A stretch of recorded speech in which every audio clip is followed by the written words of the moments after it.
এক্সপেরিমেন্টের থিওরিটাকে cover করি।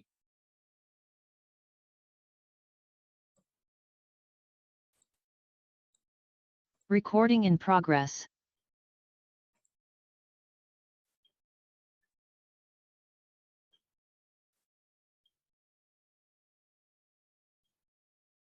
দেখা যাচ্ছে? জি স্যার, দেখা যাচ্ছে।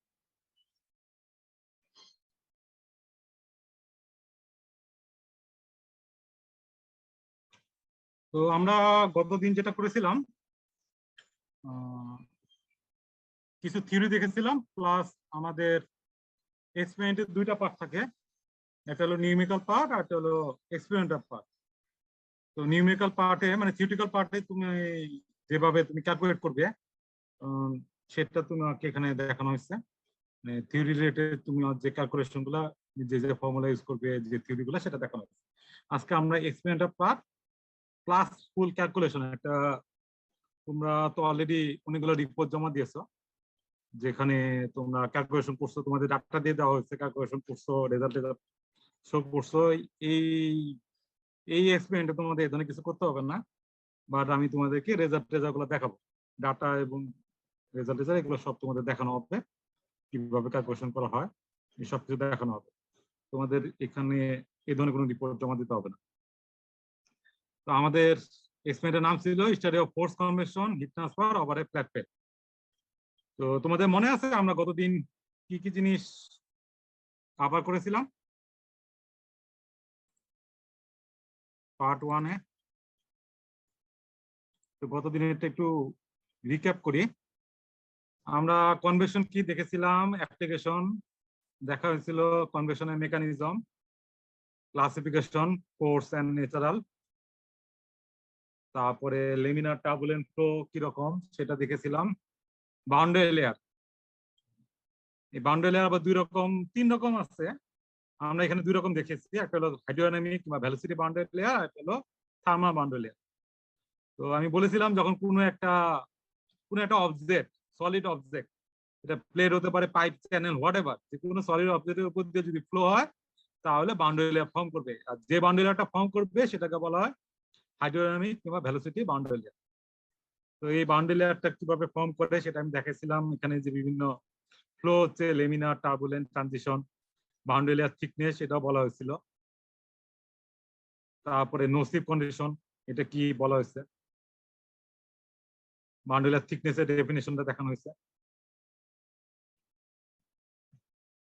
বাউন্ডারি লেয়ারে দুইটা রিজন থাকে, একটা হলো ভিসকাস রিজন আর একটা হলো ইনভিসিড রিজন, কিংবা ভিসকাস রিজনটাকে বলা হয় বাউন্ডারি লেয়ার রিজন, আর ইনভিসিড রিজনটা হলো ইরোটেশনাল ফ্লো রিজন, যেখানে ভেলোসিটি চেঞ্জ হয় না। তারপর আমরা দেখেছিলাম যে কিভাবে বাউন্ডারি লেয়ার শুরুতে লেমিনার থাকে, তারপর টার্বুলেন্ট হয়ে যায়, টার্বুলেন্টের নেচারটা কিরকম সেটাও আমরা দেখেছিলাম। এরপরে thermal boundary layer, thermal boundary লেয়ারটা হয়, আমরা বললাম যে কোনো একটা অবজেক্টের উপর দিয়ে যদি ফ্লো হয় তাহলে হাইড্রোনিক বাউন্ডারি লেয়ার ফর্ম করে। আর থার্মাল বাউন্ডারি লেয়ারটা হবে, অবশ্যই ফ্লো হতে হবে, কোনো একটা অবজেক্টের উপর দিয়ে ফ্লো হতে হবে, হাইড্রোনিক বাউন্ডারি লেয়ার না হলে থার্মাল বাউন্ডারি লেয়ার হবে না, হাইড্রোনিক বাউন্ডারি লেয়ারটা অবশ্যই ফর্ম করতে হবে। আর মানে এটা হলো যে তোমার thermal boundary layer, hydronic boundary layer অবশ্যই থাকতে হবে। হাইড্রোনিক বাউন্ডারি লেয়ারের জন্য থার্মাল বাউন্ডারি লেয়ার নেসেসারি না, কিন্তু থার্মাল বাউন্ডারি লেয়ার হওয়ার জন্য hydronic boundary layer important. Hydronic boundary না হলে থার্মাল বাউন্ডারি লেয়ার হবে না। So hydronic boundary layer, thermal boundary layer থাকলেও হতে পারে, না থাকলেও হতে পারে, কিন্তু থার্মাল বাউন্ডারি লেয়ার অবশ্যই হাইড্রোনিক বাউন্ডারি লেয়ার থাকতে হবে। আর থার্মাল বাউন্ডারি লেয়ার তখনই হবে যখন টেম্পারেচার ডিফারেন্স থাকবে, সারফেস কোন একটা অবজেক্ট এবং অ্যাম্বিয়েন্ট, এই দুইটার মধ্যে যদি যেটা ফ্লো করছে, যে ফ্লুইডটা ফ্লো করছে তার মধ্যে যদি টেম্পারেচার ডিফারেন্স থাকে তাহলে থার্মাল বাউন্ডারি লেয়ার হবে। এখন এই টেম্পারেচার ডিফারেন্স বিভিন্ন রকম হতে পারে, একটা হট হতে পারে, একটা কোল্ড হতে পারে, একটা কোল্ড হতে পারে, একটা হট হতে পারে। সুতরাং সেক্ষেত্রে বাউন্ডারি লেয়ারের ভিতরে যে টেম্পারেচার প্রোফাইলটা সেটা চেঞ্জ হবে, এবং বাউন্ডারি লেয়ারের ভিতরে ভেলোসিটি প্রোফাইলটা অলমোস্ট কনস্ট্যান্ট। তোমরা দেখতে পাচ্ছ যে এই প্রোফাইলের নেচারটা অলমোস্ট সেম, সারফেসে 0, এরপর আস্তে আস্তে বাড়ছে, এক সময় ফ্রি স্টিম হয়ে গেছে। কিন্তু টেম্পারেচার প্রোফাইল দুই রকম, টেম্পারেচার ডিফারেন্সের উপর বেস করে এবং কোনটা হট কোনটা কোল্ডের উপর বেস করে টেম্পারেচার প্রোফাইল দুই রকম হতে পারে।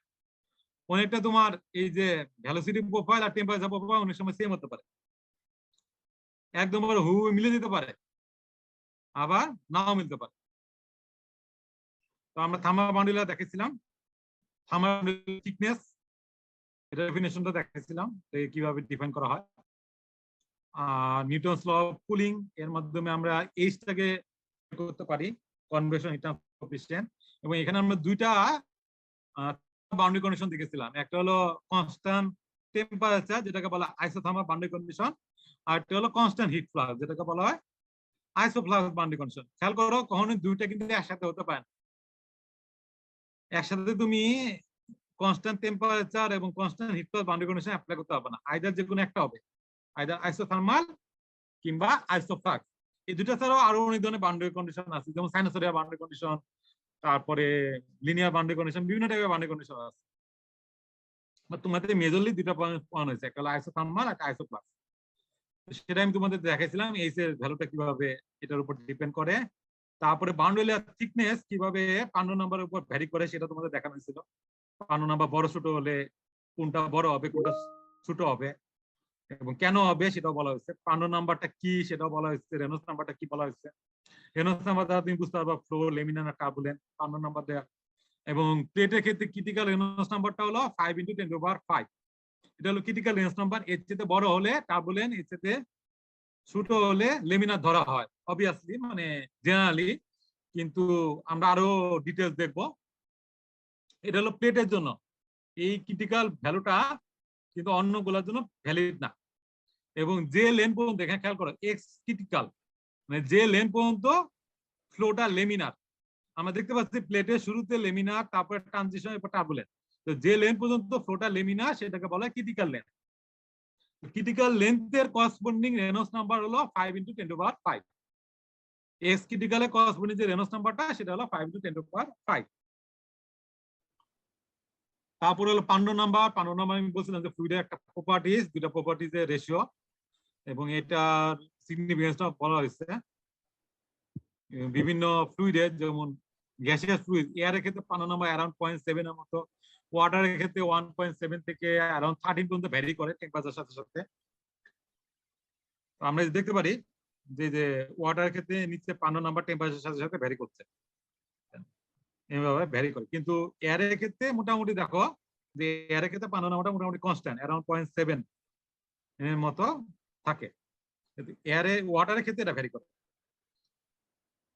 তারপর নুসেন নাম্বার, প্রথম যে দুটা প্যারামিটার বলা হয়েছে যে রেনল্ডস নাম্বার, 5 নাম্বার, এই দুটো হলো গভর্নিং প্যারামিটার। গভর্নিং প্যারামিটার হলো সেটা যেটা তুমি চেঞ্জ করবা, যে প্যারামিটার গুলো তুমি চেঞ্জ করতে পারবা। মনে করো তুমি মানে একটা জিনিসকে, একটা একটা লোহার টুকরা কিংবা একটা লোহার রড, এটাকে ইয়ে করছো, গরম করছো, লাল হয়ে গেছে, তুমি ঠান্ডা করবা। তো ঠান্ডা করার জন্য তুমি কি করতে পারো, যে ফ্যানের নিচে রেখে দিতে পারো, সেখানে ঠান্ডা হতে পারে। কিংবা তুমি পানির মধ্যে, ঠান্ডা পানির মধ্যেটাকে চুবালা, তাহলে কি হবে, ঠান্ডা হবে। পানির মধ্যে না হলে তুমি অয়েলের মধ্যে করতে পারো। তুমি এখন তাহলে দেখো এই যে প্যারামিটার গুলো তুমি চেঞ্জ করছো না, একবার তুমি ওয়াটার নিচ্ছ, অয়েল নিচ্ছ, এগুলো তুমি চেঞ্জ করবা। চেঞ্জ করলে কি হবে, এটা ঠান্ডা হবে। এখন ঠান্ডা হবে, তুমি কোন একটা প্যারামিটার খেয়াল করবা। প্যারামিটার কি হতে পারে, এটা বডি টেম্পারেচার, যে এখন আছে এটা কত 800°C, আমি এটার মধ্যে করলাম, মানে পানির মধ্যে সাবমার্জ করলাম, এখন দেখি এটা টেম্পারেচার কত। এই টেম্পারেচার দিয়ে তুমি এটাকে ডিফাইন করছো যে এটা কি ঠান্ডা হয়েছে কিনা।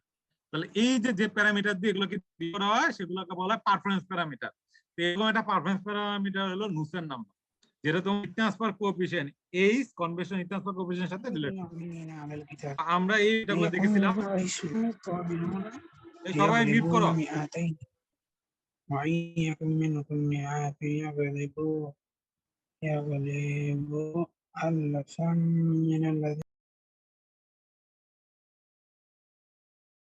তো আমরা এখানে গভর্নিং এবং পারফরম্যান্স প্যারামিটার দুইটা হলো গভর্নিং প্যারামিটার, রেনল্ডস নাম্বার হলো গভর্নিং প্যারামিটার, আর নুসেন নাম্বারটা হলো পারফরম্যান্স প্যারামিটার। তো এটা একটা সামারি এখানে ছিল, আমাদের এই প্যারামিটারগুলো ক্যালকুলেট করতে হবে। আর এটার সাথে এই পারফরম্যান্স প্যারামিটারের সাথে গভর্নিং প্যারামিটারের যে রিলেশন, কিছু কোরিলেশন আকারে প্রকাশ করা হয়, যেটা তোমরা কার্ভ ফিটিং এর মাধ্যমে জানো। যে কার্ভ ফিটিং এর মাধ্যমে আমরা বিভিন্ন ডিপেন্ডেন্ট ভ্যারিয়েবল আর ইন্ডিপেন্ডেন্ট ভ্যারিয়েবলের সাথে রিলেশন বের করতে পারি। তো এখানে ইন্ডিপেন্ডেন্ট ভ্যারিয়েবল হলো রেনল্ডস নাম্বার আর পান্ডো নাম্বার, আর ডিপেন্ডেন্ট ভ্যারিয়েবল হলো নুসেন নাম্বার। তো তাদের মাধ্যমে যে রিলেশন গুলা সেটা আমরা কার্ভ ফিটিং এর মাধ্যমে করতে পারি। তো এখানে বিভিন্ন কোরিলেশন তোমরা দেখবা আছে, ক্রিটিক্যাল লেন কিভাবে ক্যালকুলেট করা সেটা দেখানো হয়েছে। আর এই যেখানে কিছু কোরিলেশন দেওয়া আছে, দুইটা বাউন্ডারি কন্ডিশন আইসোথার্মাল আইসোক্লাস এবং বিভিন্ন 3 ধরনের flow, laminar, turbulent, party laminar, party turbulent, সেই ফ্লো গুলোর জন্য এখানে বিভিন্ন কোরিলেশন দেখানো হয়েছে। তো লেমিনার ক্ষেত্রে দেখো রেনল্ডস নাম্বারটা কি 5 × 10⁵ এর যদি কম হয় তাহলে এখানে দুইটা কোরিলেশন আছে, একটা আইসোথার্মাল আইসোক্লাস। টার্বুলেন্ট হলো 5 × 10⁵ সাথে বড় কিন্তু 10⁻7 ছোট, এই রেঞ্জের মধ্যে যদি হয় তাহলে এটাকে ধরা হচ্ছে টার্বুলেন্ট। তো দেখো পার্টি লেমিনার, পার্টি টার্বুলেন্ট আর টার্বুলেন্ট দুটা ক্ষেত্রে কিন্তু রেনল্ডস নাম্বারের ভ্যালুটা সেম, একই রেঞ্জ। তাহলে তুমি কোনটা বুঝবা? তো এখানে দেখো একটা আলাদা একটা প্যারামিটার আছে এস ক্রিটিক্যাল বাই এল, যেটা আমি এই যে ইকুয়েশন 4 দ্বারা ক্যালকুলেট করতে পারি। এটা দ্বারা আমি ক্যালকুলেট করে আমি দেখবো এই ভ্যালুটা 0.3 থেকে ছোট কিনা। 0.3 মানে কি? এটা ভ্যালু মানে 0.3 মানে হলো টোটাল প্লেটের লেন্থ যদি এল হয় তাহলে 30% হলো লেমিনার, আর 0.3 থেকে 30% যদি লেমিনার, বাকিটা কি হবে? টার্বুলেন্ট। তার মানে 70% টার্বুলেন্ট। তো 0.3 ছোট মানে কি? যে 30% কম হলো লেমিনার, তার 70% বেশি হলো টার্বুলেন্ট। তো 70% বেশি যখন টার্বুলেন্ট হবে তখন আমি এটাকে ফুললি টার্বুলেন্ট দেবো। আর যদি 30 থেকে 70 মাঝামাঝি হয়, মনে করো 60% 50%, তখন আমি ধরবো পার্টি লেমিনার, পার্টি টার্বুলেন্ট, এই রিলেশন। এখন আমি আইসোথার্মাল ধরবো না আইসোক্লাস ধরবো সেটা আমার মানে প্রবলেমের উপর ডিপেন্ড করবে। তো এই জিনিসগুলো তোমাদের আমি গত ক্লাসে দেখাইছিলাম। তো আজকে আমরা এক্সপেরিমেন্টাল সাইডে চলে যাব। তো দেখো আমাদের মেন অবজেক্টিভ গুলো আসি, এখানে 4টা অবজেক্টিভ দেওয়া আছে, 1 বাই 1 অবজেক্টিভ গুলো আমরা কভার করব। প্রথমে হলো তুমি রেনল্ডস নাম্বারটা বের করবা, তারপরে ক্রিটিক্যাল লেন বের করবা এবং টাইপ অফ ফ্লো আবার দা প্লেট এটা তুমি ক্যালকুলেট করবে। তাহলে আমরা এখানে দেখতে পাচ্ছি 3 ধরনের ফ্লো আছে, একটা হলো লেমিনার, একটা টার্বুলেন্ট, আর একটা হলো পার্টি লেমিনার, পার্টি টার্বুলেন্ট। তো প্রথমে তুমি রেনল্ডস নাম্বারটা বের করবা। রেনল্ডস নাম্বার যদি 5 × 10⁵ এর চাইতে যদি কম হয় তাহলে তুমি বলে দিবা এটা লেমিনার। কিন্তু 5 × 10⁵ এর চাইতে বড় এবং 10⁻7 এর ছোট, তাহলে তোমার দুইটা অপশন আছে, একটা হলো টার্বুলেন্ট আর একটা হলো পার্টি লেমিনার, পার্টি টার্বুলেন্ট। তো সেটা তখন বের করার জন্য তখন তোমার ক্রিটিক্যাল লেনটা লাগবে। ক্রিটিক্যাল লেন বের করে তখন তুমি আইডেন্টিফাই করতে পারবা যে ফ্লোটা কিরকম। তো আমরা এটা আগে করবো, প্রথম অবজেক্টিভ হলো এটা। দ্বিতীয় অবজেক্টিভ হলো আমরা average convection heat transfer coefficient বের করবো, একটা হলো এক্সপেরিমেন্টালি আর একটা হলো থিওরিটিক্যালি। থিওরিটিক্যালি কোরিলেশন, তোমাদের কোরিলেশন দেখাইছি, সেখান থেকে আমরা বের করবো। আর এক্সপেরিমেন্টালি আজকে তোমাদের দেখানো হবে। এক্সপেরিমেন্টালি আমরা যেভাবে বের করবো সেটা হলো থার্মাল ব্যালেন্স, থার্মাল ব্যালেন্স রিলেশনের মাধ্যমে, এটা আমি তোমাদের আজকে দেখানো হবে। এরপর আমরা কি করবো, সারফেসের মধ্যে যে টেম্পারেচার, সারফেসের টেম্পারেচার, এখানে আমরা দুই ধরনের কন্ডিশন দেখছিলাম, একটা হলো আইসোথার্মাল আর একটা হলো আইসোফ্লাক্স। আইসোথার্মাল হলে কি হবে, সারফেসের প্রত্যেকটা পয়েন্টে আমরা যে প্লেটটা নিচ্ছি এই প্লেটের প্রতিটা পয়েন্টে টেম্পারেচার কনস্ট্যান্ট থাকবে, তাহলে আমি বুঝতে পারবো এটা আইসোথার্মাল। আর যদি টেম্পারেচার যদি কনস্ট্যান্ট না থাকে, টেম্পারেচার যদি ভ্যারি করে, তাহলে আমি বুঝতে পারবো এটা আইসোথার্মাল, এটা আইসোফ্লাক্স। তো আমরা সারফেসের যে টেম্পারেচার ডিস্ট্রিবিউশন এটা আমরা প্লট করব। প্লট করে আমরা দেখব যে কি হচ্ছে বিভিন্ন হিট ইনপুটের জন্য, এটা কি হচ্ছে সেটা আমরা দেখবো। আর এরপরে হলো আমরা average convection heat transfer theoretical এক্সপেরিমেন্টে যেটা ক্যালকুলেট করলাম 2 নম্বর অবজেক্টিভে, সেটা আমরা প্লট করব বিভিন্ন হিট ইনপুটের জন্য। এটা হলো আমাদের অবজেক্টিভ। এখন ভালো মতো এক্সপেরিমেন্টটা সেটআপটা দেখো। তোমরা একটু খাতা কলম নাও, কয়টা জিনিস তোমাদের নোট করতে হবে, আমি বলবো তোমরা এগুলো নোট করবে। তোমরা এখন যে এক্সপেরিমেন্টাল সেটআপটা দেখতে পাচ্ছ, এই সেটআপটা দেখে তোমরা নোট করো যে এখানে কি কি ইকুইপমেন্ট মেশিনারি আছে, তোমরা এটা দেখে একটু নোট করো। আমি তোমাদেরকে 2 মিনিট সময় দিলাম, এখানে কি কি ইকুইপমেন্ট আছে, মেশিনারি আছে, এগুলো তোমরা একটু নোট করো। 2 মিনিট পরে আমি কিন্তু জিজ্ঞাসা করব। তো তোমরা সময় পাচ্ছ, তোমরা একটু নোট করো।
হ্যালো, তোমাদের হয়েছে?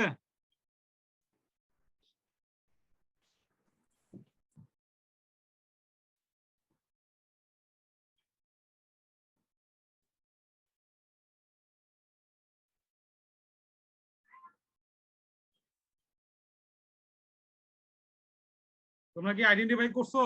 শুনতে পাচ্ছ আমার কথা? জি স্যার। জি স্যার।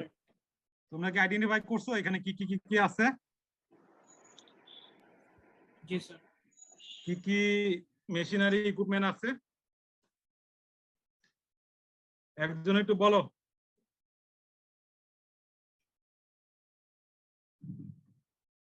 কি কি আইডেন্টিফাই করলা?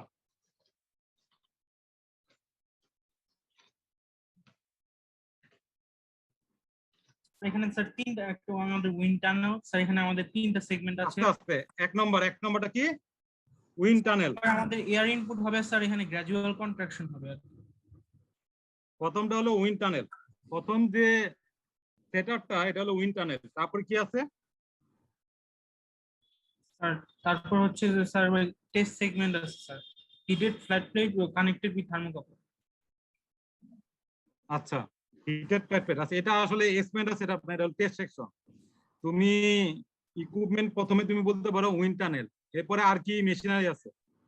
পিটট tube. Pitot static tube, pitot static tube আছে। তারপর ইউটিউব ম্যানোমিটার। হ্যাঁ, ইউটিউব ম্যানোমিটার। তারপরে ওয়াট মিটার। ওয়াট মিটার, হ্যাঁ ওয়াট মিটার আছে। পাঁচ নম্বর একজন বলে ভ্যারিয়েক, ভ্যারিয়েক আছে। এরপরে power supply. Power supply, induce draft fan. আচ্ছা ঠিক আছে, ইনডিউস ডার্ট ফ্যান। তারপরে থার্মোকাপল, তাই না? Thermocouple.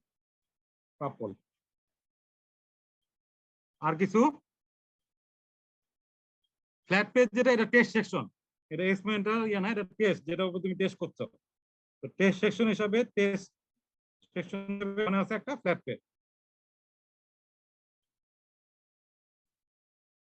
Flat pad with stand, একটা স্ট্যান্ডের মধ্যে এরা যাতে শূন্য ভাসতেছে না, কোনো ম্যাজিকের মাধ্যমে এটা শূন্য ভাসে নাই, এখানে একটা স্ট্যান্ড আছে উইথ স্ট্যান্ড। ওকে, আমরা এই জিনিসগুলো এখন দেখতে পাচ্ছি। তাহলে আমরা মেজর কয়েকটা জিনিস পেয়ে গেলাম। তাহলে এক্সপেরিমেন্টাল সেটআপে দেখো একটা উইন্ড টানেল। এই উইন্ড টানেলে আসলে তিনটা অংশ থাকে। একটা হলো টেস্ট সেকশন, যেখানে তোমার এক্সপেরিমেন্টাল সেটআপটা বসানো হয়, টেস্ট ম্যাটেরিয়ালটা বসানো হয়। একটা ইনলেট আর আউটলেট সেকশন। সেকশনটা খেয়াল, এটা হলো ডাইভার্জিং, এবার একটা ডাইভার্জিং সেকশন আছে যেদিক দিয়ে এয়ারটা ঢুকছে। আর আউটলেট কিংবা এক্সিট সেকশন, যেখানে তোমার ফ্যানটা এখানে লাগানো, এটা দিয়ে এয়ারটা বেড়ে যাচ্ছে। তো এটা হলো উইন্ড টানেল। আমরা দেখবো, তোমরা তো ভিডিওতে দেখছো উইন্ড টানেলটা। তারপরে খেয়াল করো, এই যে এয়ারটা এর ভিতর দিয়ে ফ্লো করছে, তার মানে আমাকে ফ্লুইডটা হলো এয়ার। এই এয়ারের ভেলোসিটি মেজার করার জন্য এখানে একটা আলাদা সেটআপ আছে, পিটট স্ট্যাটিক টিউব প্লাস এই ইউটিউব ম্যানোমিটার। এটা আছে, বুঝা যাচ্ছে? Pitot static tube plus U tube manometer. এটা কাজ হলো এয়ারের ভেলোসিটিটা মেজার করা, এয়ার ভেলোসিটি মেজার করা। তো এই পিটট স্ট্যাটিক টিউব তোমরা যদি খেয়াল করো, এটা মানে কোইন্সিডেন্ট টিউব, মানে অ্যানুলার টিউব, যেটা একটা টিউবের ভিতরে আরেকটা টিউব। তো ভিতরে যে টিউবটা, তার এই একদম পুরো টপে টিপের কিন্তু একটা হোল আছে, কিন্তু অ্যানুলার সাইডে যে টিউবটা, আউটার যে টিউবটা, তার হোলটা কিন্তু খেয়াল করো, এই হোলটা কিন্তু উপরে এবং নিচে, দেখতে পাচ্ছ? এই হোলটা কিন্তু পেরিফেরিতে, একদম টিপের মধ্যে না, চারপাশে যে পেরিফেরিটা সেখানে হোল। তো এই ভিতরে যে টিউবটা, এটাকে বলা হয় পিটট টিউব, আর সাইডে যে টিউবটা সেটা হলো স্ট্যাটিক টিউব। পিটর টিউবের কাজ হলো টোটাল প্রেসারটা মেজার করে। আর স্ট্যাটিক টিউবের কাজ হলো স্ট্যাটিক প্রেসার। টোটাল প্রেসার হলো দুইটা, টোটাল প্রেসার হলো static pressure plus dynamic pressure. এই দুইটাকে তুমি যদি সাম আপ করো তাহলে তুমি টোটাল প্রেসার পাবা। আর স্ট্যাটিক টিউব দিচ্ছে স্ট্যাটিক প্রেসার। তাহলে এই পিটর স্ট্যাটিক টিউব আসলে কি দিবে? এই দুইটার ডিফারেন্স দিবে। এই দুইটা ডিফারেন্স আমি কিসে পাচ্ছি? একটা ইউটিউব ম্যানোমিটারে। তুমি যদি খেয়াল করো যে এই পিটর টিউব হলো টোটাল প্রেসার দিচ্ছে, টোটাল প্রেসারটার ইয়েটা বেশি। এই দেখো এই লিকুইড ইউটিউব ম্যানোমিটারের ভিতরে যে লিকুইডটা আছে এটা কিন্তু পিটর টিউবের কারণে বেশি নিচে নেমে গেছে, আর স্ট্যাটিক প্রেসারটা কম, সুতরাং এটা একটু উপরে আছে। তো এই দুটো ডিফারেন্স থেকে আমি কি পাবো? ডাইনামিক প্রেসার হেড পাবো। ডাইনামিক প্রেসার হেড, এই ডাইনামিক প্রেসার হেড কার সাথে রিলেটেড? এয়ারে ভেলোসিটির সাথে রিলেটেড। আমরা জানি v = √2gh। বার্নোলিজ ইকুয়েশন অ্যাপ্লাই করলে এই ফর্মুলাটা পাওয়া যায়। v = √2gh। এইচটা কি? H of air. খেয়াল করো যে হাইটটা পাবো, সেই হাইটটা হবে এয়ারের হাইট, আমি যদি এয়ারের ভেলোসিটি মেজার করতে চাই। কিন্তু আমার যে এখানে ইউটিউব ম্যানোমিটার আছে, সেই ম্যানোমিটারের ভিতরে যে ফ্লুইডটা সেটা হলো ওয়াটার। তার মানে আমি যে হাইটটা পাচ্ছি সেটা হলো ওয়াটারের হাইট। এই ওয়াটারের হাইটটাকে আমাকে এয়ারের হাইটে কনভার্ট করতে হবে। আমি কন্টিনিউটি ইকুয়েশন দ্বারা ওয়াটারের হাইটটাকে আমরা এয়ারের হাইটে কনভার্ট করতে পারি। কনভার্ট করার পরে তারপর সেখান থেকে আমি ভেলোসিটি বের করতে পারি, এয়ারের ভেলোসিটি। বুঝা যাচ্ছে? এই ভেলোসিটিটাকে তার মানে এখানে পিটর টিউব কিংবা U tube manometer, pitot static tube, U tube manometer, এগুলো হলো মেজারিং ডিভাইস। আর এই এয়ারের ভেলোসিটিকে কন্ট্রোল করার জন্য এখানে একটা কি আছে? আইডি, ইনডিউস ড্রাফট ফ্যান আছে। খেয়াল করো তো ফ্যান এখানে দুই রকম, একটা হলো আইডি ফ্যান আর একটা হলো FD fan. Induce draft fan আর একটা হলো ফোর্স ড্রাফট ফ্যান। তো আইডি ফ্যান কি করে? এয়ারটাকে ইনডিউস করে, টেনে আনে। এইখান থেকে এয়ারটাকে টেনে ভিতরে ঢুকাচ্ছে, ইনডিউস ড্রাফট ফ্যান। আর এফডি ফ্যান, আমি যদি এখানে এফডি ফ্যান হতো তাহলে কি হতো? বাইরের এয়ারটাকে সে এটার ভিতরে ঢুকাতো, ফোর্স করে এয়ারটাকে সামনের দিকে ফ্লো করাতো। আর আইডি ফ্যান এটাকে ভিতরের দিকে টেনে আনে। তো এখানে আমরা আইডি ফ্যান ইউজ করছি। আইডি ফ্যান ইউজ করার কারণটা হলো আমি যদি এখানে এফডি ফ্যান ইউজ করতাম, তোমরা দেখবা যে উইন্ড টানেলের এই এক্সিট পোর্শনটা বাইরের দিকে আসছে, মানে বাইরের উইন্ডোর দিকে আসছে। তোমরা যখন ওই ভিডিওতে দেখবা, তো বাইরের থেকে যেটা হবে, বাইরের থেকে যে এয়ার গুলা, সেটা কিন্তু আমি যদি এফডি ফ্যান ইউজ করতাম সেটা এই ভিতরে ফ্লো করতো। তো বাইরের এয়ারের টেম্পারেচার কিন্তু ফিক্স না, তুমি টেম্পারেচার জানো না। সেটা যদি ভিতরে ফ্লো করে তাহলে তোমরা কিন্তু এটা স্টেডি হবে না, তুমি স্টেডি আনতে পারবে না। প্রথমত হলো তুমি বাইরের এয়ারের টেম্পারেচার জানো না, আর দ্বিতীয়ত যদি বাইরের এয়ার তুমি যদি ফ্লো করাও তাহলে এটা স্টেডি আসবে না। আর তৃতীয়ত হলো যদি তুমি এফডি ফ্যান ইউজ করো, বাইরের এয়ারটা যখন ভিতরে ঢুকবে, এই ফ্যানের মধ্যে বাড়ি খেয়ে এয়ারটা কি হয়ে যাবে? টার্বুলেন্ট হয়ে যাবে। তোমার যদি লেমিনার ফ্লো প্রয়োজন হয়, তুমি লেমিনার পাবে না, কারণ সে কি হবে? ফ্যানের মধ্যে বাড়ি খেয়ে সে কি হয়ে যাবে? সে টার্বুলেন্ট হয়েই প্লেটের উপর দিয়ে ফ্লো করবে। তোমার দরকার এখন লেমিনার ফ্লো, কিন্তু তুমি লেমিনার পাচ্ছ না। যে সবসময় আমরা যে বলি ভ্যালোসিটি বেশি হলেই যে ফ্লোটা মানে টার্বুলেন্ট হবে, তা না। অনেক সময় কম ভ্যালোসিটিতে টার্বুলেন্ট হয় যদি ফ্লো এর মধ্যে মিক্সিং হয়ে যায়। তো এখানে তো মিক্সিং হয়ে যাবে, তখন এই ফ্লোটা টার্বুলেন্ট হয়ে যাবে। তো এই কারণে এখানে আইডি ফ্যান ইউজ করা হচ্ছে। আইডি ফ্যান ইউজ করলে কি হচ্ছে? রুমের যে এয়ারটা সেটা এর উপর দিয়ে ফ্লো করছে প্লেটের উপর দিয়ে, তাহলে কি রুমের এয়ারের টেম্পারেচার কনস্ট্যান্ট, যেটা তুমি জানো। সুতরাং ফ্লোটা মানে এটা স্টেডি হয়ে যাবে, কিছুক্ষণ পরে এটা স্টেডি হয়ে যাবে। আর দ্বিতীয়ত হলো, যেহেতু এটা সবার আগে কি হবে? প্লেটের উপর দিয়ে ফ্লো করে তারপর ফ্যানে বাড়ি খেয়ে তারপর বের হয়ে যাবে। সুতরাং তুমি শুরুর দিকে লেমিনা পাবা। তুমি যদি প্যানে ভেলোসিটি থাকে, তুমি যদি লেমিনা চাও লেমিনা পাবা, টার্বুলেন্ট টার্বুলেন্ট সব রকমই পাবা, সব রকমই অপশন আছে। এর জন্য এখানে আইডি ফ্যান ইউজ করা হচ্ছে। তারপরে তাহলে আমরা এখানে কি করছি? এই ফ্যান দিয়ে এই এয়ারের ভেলোসিটিটাকে কিন্তু কন্ট্রোল করছি। তো এইখানে যে ফ্যানের স্পিড এটা কনস্ট্যান্ট, এটা চেঞ্জ করা হচ্ছে না। এখানে দেখো ফ্যানের সাথে কোনো কিছু নাই, কোনো কন্ট্রোলার নাই যেটা দিয়ে আমি ফ্যানের স্পিডটাকে কন্ট্রোল করব। সুতরাং এইখানে এই প্লেটের উপর দিয়ে যে এয়ারটা ফ্লো করবে তার ভেলোসিটি কনস্ট্যান্ট, এটা চেঞ্জ হবে না, এটা ফিক্সড। এরপরে দেখো যে আমার যে প্লেটটা আছে এই প্লেটটা আসলে কিরকম, এই প্লেটটা হলো দুইটা শীট, তুমি দুইটা শীট নিলা, দুইটা কপার শীট নিলা, এই একটা কপার শীট, এই একটা কপার শীট, দুইটা কপার শীট নিছো। দুইটা কপার শীটের ভিতরে তুমি যেটা করছো স্যান্ডউইচের মতো হিটারটা বসাই দিছো। একটা কয়েল টাইপের হিটার আছে, এই দুইটা শীটের কপার শীটের ভিতরে তুমি বসাই দিছো স্যান্ডউইচের মতো করে, এই চার পাঁচটা তুমি লাগিয়ে দিছো, কানেক্ট করে দিছো। এটা একদম পুরো প্লেটের মতো হয়ে গেছে, একটা থিক প্লেট হয়ে গেছে। কিন্তু এটার ভিতরে কি আছে, এটার ভিতরে একটা স্যান্ডউইচ টাইপের একটা হিটার আছে, যে হিটারটা দিয়ে তুমি হিট করছো। হিটারে হিট করতে হলে কি করতে হবে, পাওয়ার সাপ্লাই দিতে হবে। এখানে পাওয়ার সাপ্লাই আছে, ওই হিটারের হিটটাকে কন্ট্রোল করার জন্য কত হিট দিবা কন্ট্রোল করার জন্য এখানে একটা ভ্যারিয়েক আছে। ভ্যারিয়েকের কাজ হলো হিট ইনপুটটাকে কন্ট্রোল করা।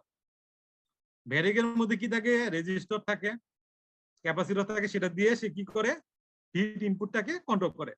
আর একটা আছে ওয়াট মিটার। ওয়াট মিটারের কাজ হলো ডাইরেক্ট কত পাওয়ার দিচ্ছে সেটা মেজার করা।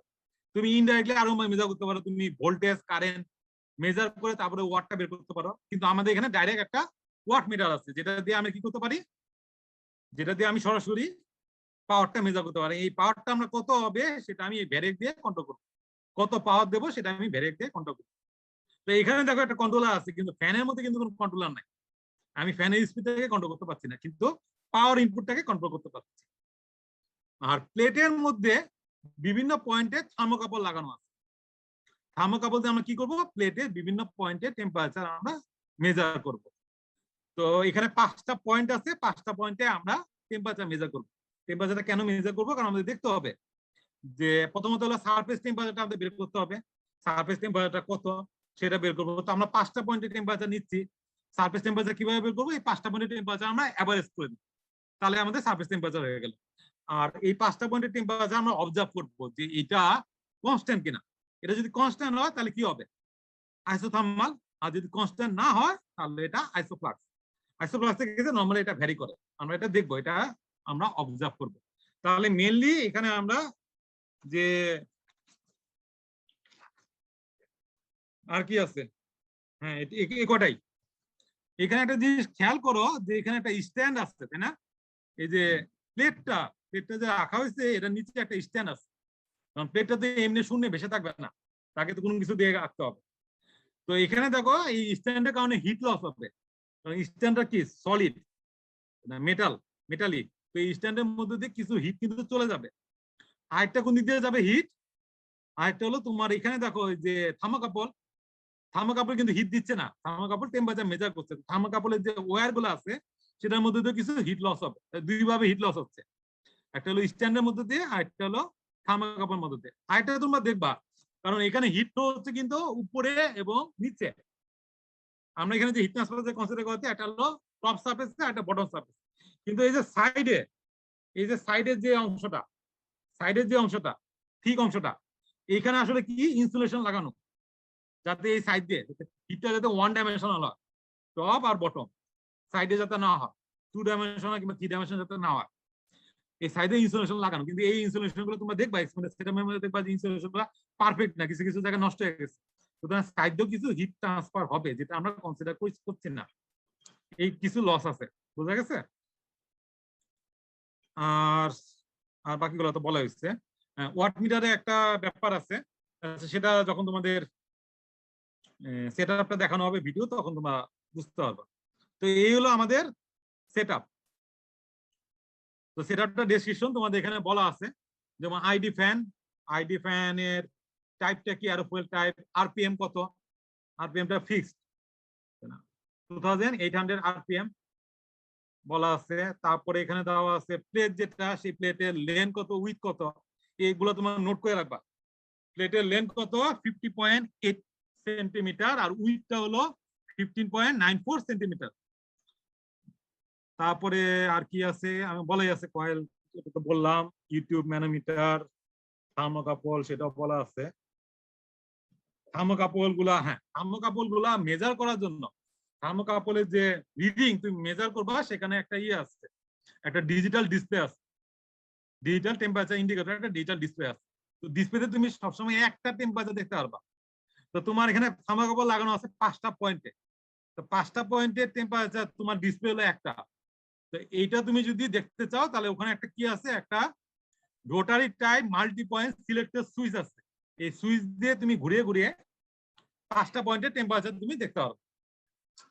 আরেকটা জিনিস খেয়াল করো, আমাদের যে রুমের যে টেম্পারেচার, রুমের টেম্পারেচার, এয়ার টেম্পারেচার, এই টেম্পারেচার মেজার করার জন্য রুমের মধ্যে একটা থার্মোমিটার লাগানো আছে। সেই থার্মোমিটার দিয়ে আমি রুমের যে টেম্পারেচার এটা মেজার করি। তাহলে আমি টেম্পারেচার মেজার করছি হলো রুমের টেম্পারেচার থার্মোমিটার দিয়ে। আর আর কি মেজার করছি, আর মেজার করছি হলো এই 5টা পয়েন্টে, থার্মোকাপল দিয়ে 5টা পয়েন্টের টেম্পারেচার। এই দুইটা টেম্পারেচার আমরা মেজার করব। আর মেজার করব হলো তোমার ভেলোসিটি। ভেলোসিটি মেজার করার জন্য আমরা কি নিচ্ছি, শুধুমাত্র ম্যানোমিটারের যে হাইটটা, ডাইনামিক হেড যেটা কার ওয়াটারের, এই হাইটটা নিচ্ছি। আর কি মেজার করছি, আর হলো ওয়াট মিটার দিয়ে আমরা বিভিন্ন পাওয়ার ইনপুট দেবো, সেই পাওয়ার ইনপুট আমরা মেজার করবো। মেজারিং কিন্তু খুব বেশি না। তাহলে রুম টেম্পারেচার মেজার করব, থার্মোকাপল দিয়ে 5টা পয়েন্টের টেম্পারেচার মেজার করব, ওয়াট মিটারে যে পাওয়ার ইনপুট দিচ্ছি সেটা মেজার করব, আর হলো ম্যানোমিটার থেকে হাইটটা মেজার করব। তো এখানে তোমাদের এস্টিমেটর প্রসিডিউরটা বলা আছে যে প্রথমে তুমি এটা, তোমরা যখন ওই ভিডিওটা দেখবা তখন এটা বুঝতে পারবে। এটা আমার মনে হয় না আর ফার্দার কিছু বলা আছে। শুধু আমি একটা পয়েন্ট বলবো যেটা আমি এখনো তোমাদের বলি নাই, সেটা হলো যে আমরা যখন এস্টিমেটটা ক্যালকুলেশন করব তখন আমাদের স্টেডি স্টেট করতে হয়, তাই না? আমরা বললাম না যে আমরা room temperature ID fan use করছি স্টেডি স্টেট করার জন্য। তো স্টেডি স্টেট কেন করব? স্টেডি স্টেট করার কারণ হলো যে আমরা একটা ইকুয়েশন, একটা ল ইউজ করব, সেটা হলো থার্মাল ব্যালেন্স ল কিংবা heat balance law. Heat balance হলো তুমি যে হিট দিচ্ছ, heat input to heat output, এটা হলো ব্যালেন্স। যে পরিমাণ হিট দিচ্ছ সেই পরিমাণ হিট বের হয়ে যাবে। তো তুমি হিট ইনপুট করছো কিভাবে, তুমি হিট ইনপুট করছো সাপ্লাইয়ের মাধ্যমে, ভ্যারিয়েক দিয়ে কন্ট্রোল করে, তারপরে ওই যে হিটারের মাধ্যমে তুমি হিট ইনপুট করছো। তো ওই পাওয়ার সাপ্লাই থেকে ওখানে ওয়াট মিটার আছে, ওয়াট মিটার দিয়ে তুমি জানতে পারছো যে তুমি কতটুকু হিট ইনপুট দিচ্ছ। আর এই হিটটা বের হয়ে যাবে কিভাবে, আমি তোমাদেরকে পড়াইছি যে হিট ট্রান্সফারের মোড হলো 3টা, কন্ডাকশন, কনভেকশন, রেডিয়েশন। এই 3 ভাবে হিটটা বের হয়ে যাবে। কন্ডাকশন, কনভেকশন, রেডিয়েশন, এই 3 ভাবে হিটটা বের হয়ে যাবে। তাহলে এই হলো তোমার heat balance, heat input equal to heat output. এখন এই ব্যালেন্সটা তখনই হবে যখন তোমার স্টেডি স্টেট হবে। তো তোমাকে যেটা করতে হবে, তোমাকে এই সিস্টেমটা স্টেডি স্টেট আছে কিনা সেটা তোমাকে চেক করতে হবে। তুমি কিভাবে চেক করবা, তুমি যে কোনো 5টা পয়েন্টের টেম্পারেচার তো তুমি মেজার করছো প্লেটের, যে কোনো একটা পয়েন্ট তুমি সিলেক্ট করো। মনে করো 2 নম্বর পয়েন্টে তুমি সিলেক্ট করলো, এই 2 নম্বর পয়েন্টের টেম্পারেচার তুমি টাইমের সাথে সাথে মেজার করতে থাকবা। মনে করো 2 মিনিট, 3 মিনিট, 5 মিনিট পর পর তুমি মেজার করলো, করে দেখবা যখন ওই টেম্পারেচারটা কনস্ট্যান্ট, আর ফ্লাকচুয়েট করছে না, কিংবা ভ্যারি করছে না, কিংবা কমছে না, কিংবা বাড়ছে না, কনস্ট্যান্ট হয়ে গেছে, টাইমের সাথে সাথে টেম্পারেচার আর ভ্যারি করছে না, কনস্ট্যান্ট হয়ে গেছে, তখন তুমি বলতে পারবা যে এটা হলো স্টেডি স্টেট কন্ডিশন। যে সময়ে টেম্পারেচার আর ভ্যারি করছে না, কনস্ট্যান্ট, তখন সেটা হলো স্টেডি স্টেট কন্ডিশন। তখন তুমি কি করবা, তখন তুমি সব রিডিং গুলা নিবা, সবগুলা পয়েন্টের টেম্পারেচার নিবা, রুম টেম্পারেচার নিবা, তারপরে ম্যানোমিটার রিডিং নিবা, সব রিডিং গুলা নিবা। বুঝা গেছে? স্টেজটা আসার পরে, তার আগে না কিন্তু। তো এইভাবে 3টা পাওয়ার ইনপুটের জন্য, power input 50 watt, 100 watt, 150 watt, 3টা পাওয়ার ইনপুটের জন্য আমরা এই এক্সপেরিমেন্টটা করব। তো এই এক্সপেরিমেন্টে কিছু অ্যাজাম্পশন ধরা হয়েছে, যে আমরা ধরে নিছি যে ফাইনাল ডাটা যখন করা হয়েছে তখন স্টেজ চলে আসছে, এটা আমরা ধরে নিছি। কিন্তু আসলে দেখা গেছে যে স্টেজটা আসতে অনেক সময় লাগে, 2-3 ঘন্টা চলে যায়। কিন্তু আমরা যখন দেখছি মোটামুটি কনস্ট্যান্ট হয়ে গেছে তখন আমরা ধরে নিচ্ছি। তো এটা আমাদের একটা অ্যাজাম্পশন ছিল। তারপরে দেখো যে তোমাদের বলছি যে থার্মোকাপলে ওয়্যার দিয়ে কন্ডাকশন হচ্ছে, আর এরপরে আবার ফ্ল্যাট প্লেটের তো একটা স্ট্যান্ডের মধ্যে বসানো, সেই স্ট্যান্ডের মধ্যে দিয়েও কন্ডাকশন হচ্ছে, যেটা আমরা নেগলেক্ট করছি, যেটা আমরা কনসিডার করি নাই। তারপরে যে সাইড দিয়ে, প্লেটের সাইড দিয়ে লস হবে হিট, সেটাও আমরা কনসিডার করছি না। তারপর খেয়াল করো, আমরা ফ্লোটাকে ধরে নিছি ইনকম্প্রেসিবল। এয়ার ফ্লো হচ্ছে, এয়ার কিন্তু কম্প্রেসিবল ফ্লুইড, কিন্তু আমরা ফ্লোটাকে ধরে নিচ্ছি ইনকম্প্রেসিবল এবং ইউনিফর্ম, সব জায়গায় ইউনিফর্ম ধরে নিচ্ছি। এটা একটা কনসিডারেশন। আরেকটা জিনিস খেয়াল করো, আমরা জানি যে একটা প্লেটের উপর দিয়ে যখন ফ্লো হয় তখন কি হবে, বাউন্ডারি লেয়ার ফর্ম করবে, তাই না? দুই ধরনের বান্ডল লেয়ার, যদি টেম্পারেচার ডিফারেন্স থাকে তাহলে থার্মাল বান্ডল লেয়ার এবং হাইড্রোডাইনামিক বান্ডল লেয়ার ফর্ম করবে। এখন এই প্লেটের উপরে যে বান্ডল লেয়ার ফর্ম করবে, বান্ডল লেয়ার উপরেও ফর্ম করবে, নিচেও ফর্ম করবে, কারণ এটা সিমেট্রিক। বান্ডল লেয়ারটা উপরের দিকেও ফর্ম করবে এবং নিচের দিকেও ফর্ম করবে। এখন দেখো উপরের দিকে যে বান্ডল লেয়ারটা ফর্ম করছে এটাতে আমাদের কোনো সমস্যা নাই, আমরা তোমাদের যেরকম বান্ডল লেয়ার দেখাইছি এরকম বান্ডল লেয়ার ফর্ম করবে। কিন্তু নিচের দিকে বান্ডল লেয়ারটা যখন ফর্ম করবে, এখানে একটা স্ট্যান্ডের মতো বসানো আছে, একটা স্ট্যান্ডের মধ্যে দাঁড়ানো আছে, তাহলে বান্ডল লেয়ারটা কি হবে, ওই স্ট্যান্ডের মধ্যে দিয়ে এটা ভাগ হয়ে যাবে। আমাদের যেরকম স্মুথ বান্ডল লেয়ার ফর্ম করার কথা ছিল সেটা হবে না, স্ট্যান্ডের কারণে এটা ভেঙে যাবে কিংবা এটা ডিস্টর্টেড হয়ে যাবে। তো এটা আমরা ধরে নিচ্ছি, আমরা যখন ক্যালকুলেশন করছি আমরা ধরে নিচ্ছি যে উপরে এবং নিচে সুন্দরভাবে বান্ডল লেয়ার ফর্ম করছে, কিন্তু আসলে তা হয় নাই। নিচে কিন্তু স্ট্যান্ডের কারণে বান্ডল লেয়ারটা ভেঙে যাচ্ছে কিংবা ডিস্টর্টেড হয়ে যাচ্ছে, চেঞ্জ হয়ে যাচ্ছে, সেটা কিন্তু আমরা কনসিডার করি নাই। তো আমাদের এখানে কিছু অ্যাজাম্পশন কিন্তু আছে, তো এই জিনিসটা তোমাদের বুঝতে হবে। তো এখানে দেখো আমি তোমাদেরকে বলছিলাম যে আমরা যে ভ্যালোসিটিটা মেজার করব, উইন্ড টার্নের মধ্যে এয়ার ভ্যালোসিটি মেজার করব, তো সেই মেজার করার জন্য আমাদের যে ফর্মুলাটা ভি ইকুয়াল টু 2 নম্বর ফর্মুলাটা ভি ইকুয়াল টু √2gh, এই ফর্মুলাটা আসে বার্নৌলিস ইকুয়েশন থেকে। তোমরা তো বার্নৌলিস ইকুয়েশন পড়ছো, তাই না? উইন্ড টার্নে তুমি যদি বিভিন্ন পয়েন্টে যদি তুমি ইয়ে করো, দুইটা পয়েন্ট নিয়ে তুমি যদি মানে পিটর টিউবের টিপে এবং যদি বার্নৌলিস ইকুয়েশন অ্যাপ্লাই করো তাহলে এই ফর্মুলাটা পাবা, ভি ইকুয়াল টু √2gh। তো এইখানে এইচ অফ এয়ার এটা কিন্তু আমরা মেজার করছি না, আমরা মেজার করছি এইচ অফ ওয়াটার। আমরা ম্যানোমিটার থেকে যেটা মেজার করলাম, ম্যানোমেট্রিক ফ্লুইডটা হলো, ম্যানোমিটারের ভিতর যে ফ্লুইডটা সেটা হলো ম্যানোমেট্রিক ফ্লুইডটা হলো ওয়াটার, আর ফ্লোয়িং ফ্লুইডটা হলো এয়ার। তো আমরা এই ওয়াটারের হাইটটা মেজার করছি। তো সেখান থেকে আমি যদি এয়ারের হাইটটা বের করতে চাই, তো আমরা কনস্ট্যান্ট প্রেসারের জন্য জানি, কনস্ট্যান্ট প্রেসারের জন্য এই ফর্মুলাটা অ্যাপ্লাই করে, 1 নম্বর ফর্মুলাটা অ্যাপ্লাই করে আমরা এইচ অফ এয়ারটা বের করতে পারি। তো এটা বের করার জন্য আমাদের রো অফ এয়ার আর রো অফ ওয়াটার লাগবে। এটা আমরা কিভাবে বের করব? এটা আমরা বের করব রুম টেম্পারেচারে। আমরা রুম টেম্পারেচার, রুমে একটা থার্মোমিটার আছে, সেখান থেকে আমরা রুম টেম্পারেচার নেব, সেখান থেকে সেই রুম টেম্পারেচারে আমরা এয়ারের ডেনসিটি এবং ওয়াটারের ডেনসিটি বের করব, করে তারপর আমরা এইচ অফ এয়ার বের করব। এইচ অফ এয়ার বের করলে 2 নম্বর ইকুয়েশনে বসাই দিলে আমি ভ্যালোসিটি পেয়ে যাবো। খেয়াল করো এইখানে যে ভ্যালোসিটিটা আছে, এই ভ্যালোসিটিটা কিন্তু কনস্ট্যান্ট, এই ভ্যালোসিটিটা কিন্তু চেঞ্জ হবে না, এটা কিন্তু প্রতিটা, কারণ আমাদের যে ফ্যানটা আছে এই ফ্যানের স্পিডটা ফিক্সড, সুতরাং এই ভ্যালোসিটিটাও ফিক্সড, এটা কিন্তু প্রতিটা অবজারভেশনে সেম থাকবে। এরপরে বললাম যে আমরা সারফেসে 5টা পয়েন্টে টেম্পারেচার নিচ্ছি, তো সারফেসে ওই টেম্পারেচার গুলোকে যদি আমি অ্যাভারেজ করি তাহলে আমি কি পাবো, TS surface temperature, average surface temperature পাবো। আর অ্যাম্বিয়েন্ট টেম্পারেচার, রুমের টেম্পারেচার আমরা জানি, তো সারফেস টেম্পারেচার আর অ্যাম্বিয়েন্ট টেম্পারেচার এটা যদি আমি অ্যাভারেজ করি তাহলে যে টেম্পারেচার পাবো এটাকে বলা হচ্ছে ফিল্ম টেম্পারেচার। তো আমরা, কারণ বাউন্ডারি লেয়ার ফর্ম করছে, প্লেটের উপরে বাউন্ডারি লেয়ার ফর্ম করছে, তো ওই বাউন্ডারি লেয়ারের ভিতরে যে ফ্লুইডটা আছে তার টেম্পারেচারটা সারফেস টেম্পারেচার না অ্যাম্বিয়েন্ট টেম্পারেচার না, তার টেম্পারেচার ডিফারেন্ট। তো আমরা ধরে নিচ্ছি একটা মাঝামাঝি অ্যাভারেজ টেম্পারেচার, যেটাকে বলা হচ্ছে ফিল্ম টেম্পারেচার। এই ফিল্ম টেম্পারেচারে আমরা প্রপার্টিজ গুলা বের করব। ফিল্ম টেম্পারেচার আমরা যে নুসেন নাম্বার বের করব, হিট ট্রান্সফার কোএফিসিয়েন্ট বের করব, সেগুলো আমরা এই ফিল্ম টেম্পারেচার নেব। এই ফিল্ম টেম্পারেচার কিভাবে, ইকুয়েশন 3। আরেকটা দেখো এখানে critical length of the plate এটা দেওয়া আছে। তো এটা যদি আমরা বের করতে চাই আমাদের ফর্মুলাটা, তাহলে এস ক্রিটিক্যাল বাই এল হলো R E critical by R E L. R E critical কত আমরা তো আগেই জানি, 5 × 10⁵। আর আর ই এল প্লেটের জন্য আমাদের রেনল্ডস নাম্বারটা বের করব, করে আমরা ক্রিটিক্যাল লেন্থের সাথে ক্রিটিক্যাল লেন্থের যে রেশিওটা সেটা আমরা বের করব। এটা আমাদের লাগবে যখন ফ্লোটা মানে 5 × 10⁵ এর চেয়ে বেশি হবে, তখন আমাদের এটা বের করতে হবে।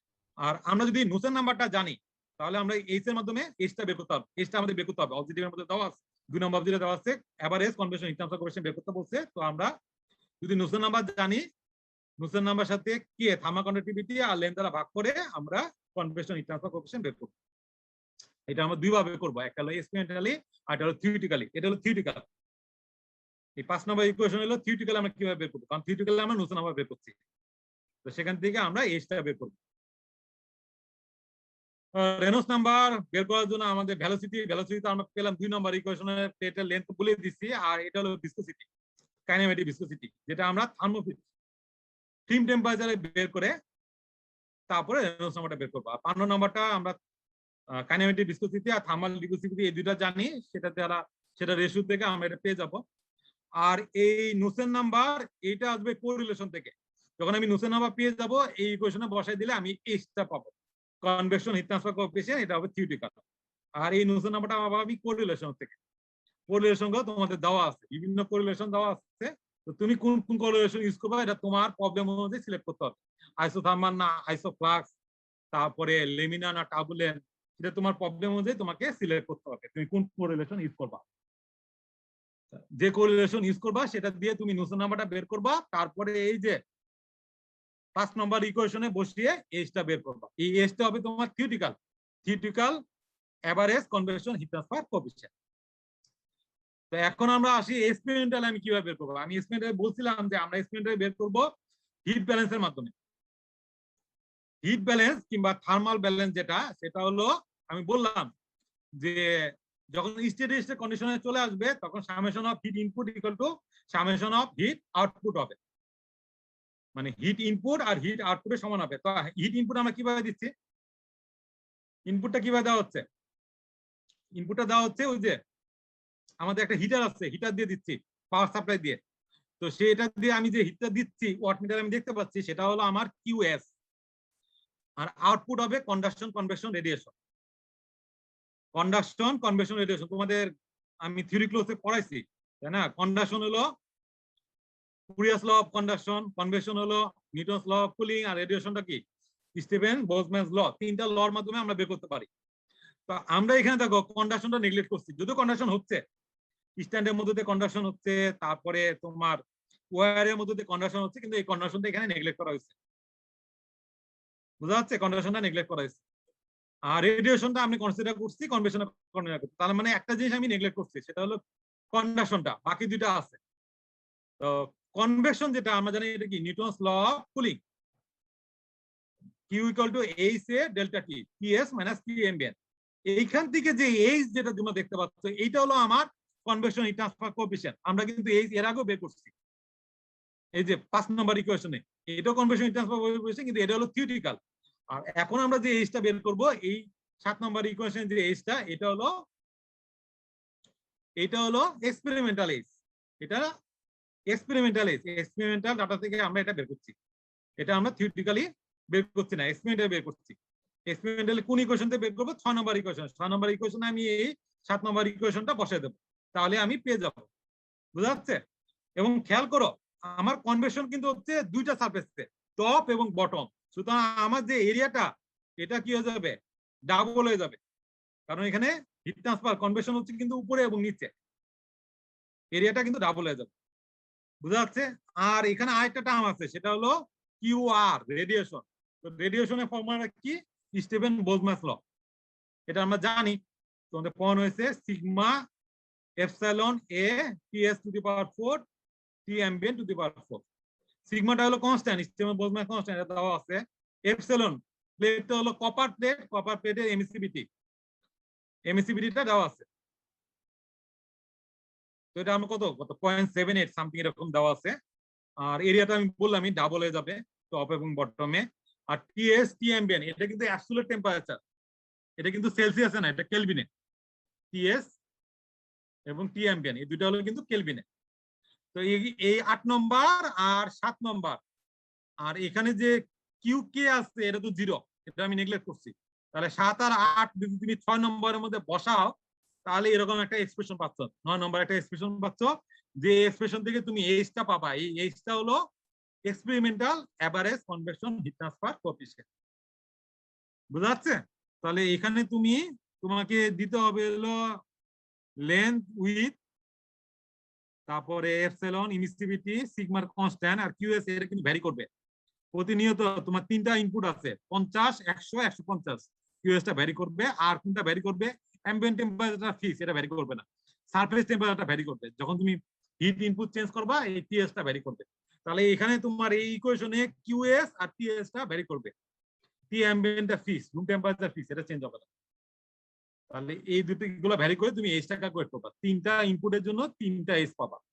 এই এজটা হলো তোমার এক্সপেরিমেন্টাল, আর এর আগে তুমি যে এজটা বের করবা সেটা হলো তোমার থিওরিটিক্যাল। বোঝা যাচ্ছে?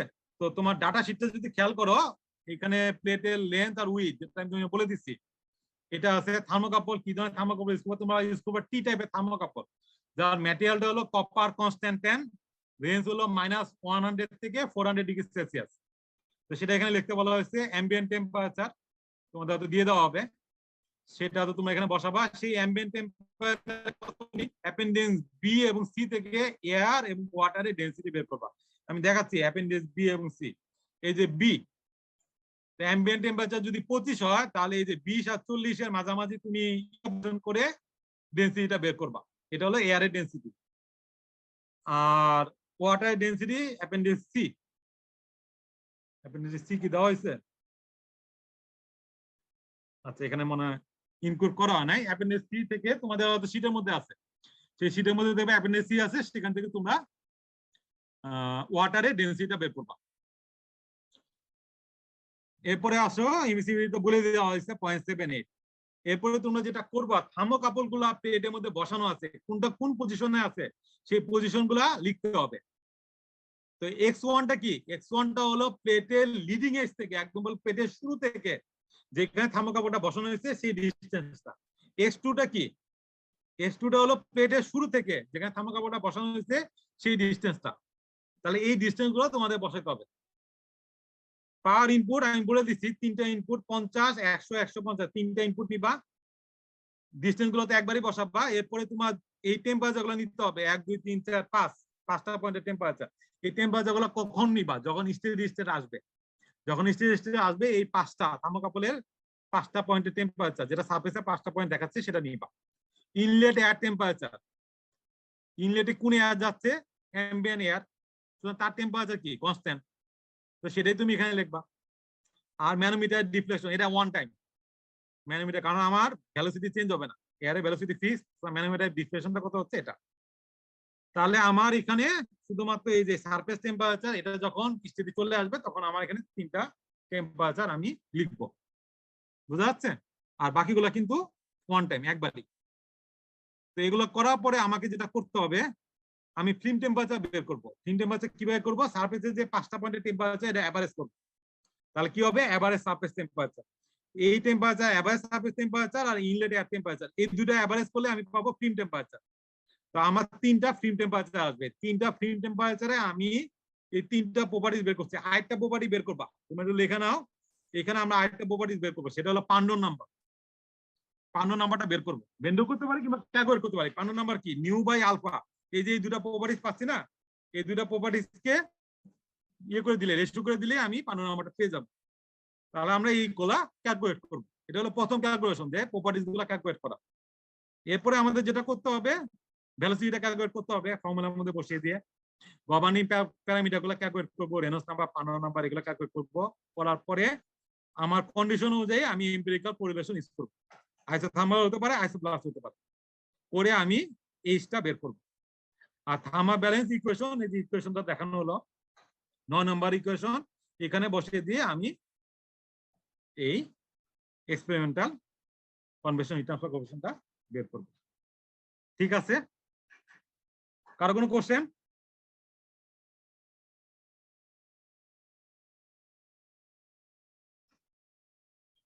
কারো কোনো কোশ্চেন থাকলে জিজ্ঞেস করতে পারো। আমরা এখন ভিডিওটা প্লে করব, রেকর্ডটা অফ করে দিই। Recording stopped.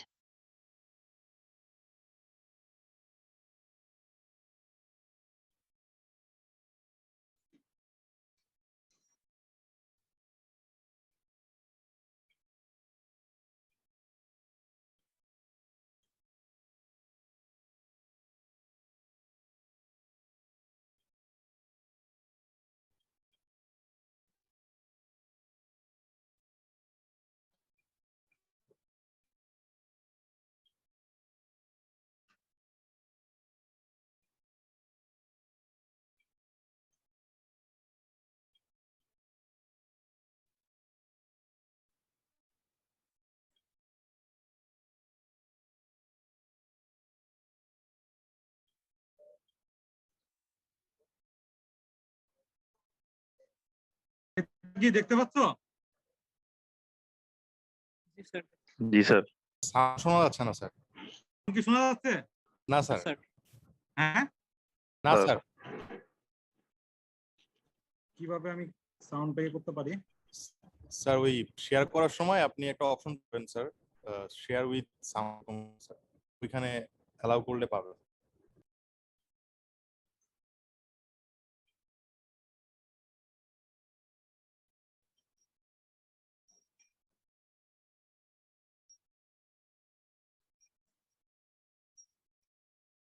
আচ্ছা, শেয়ার সাউন্ড, তাই না?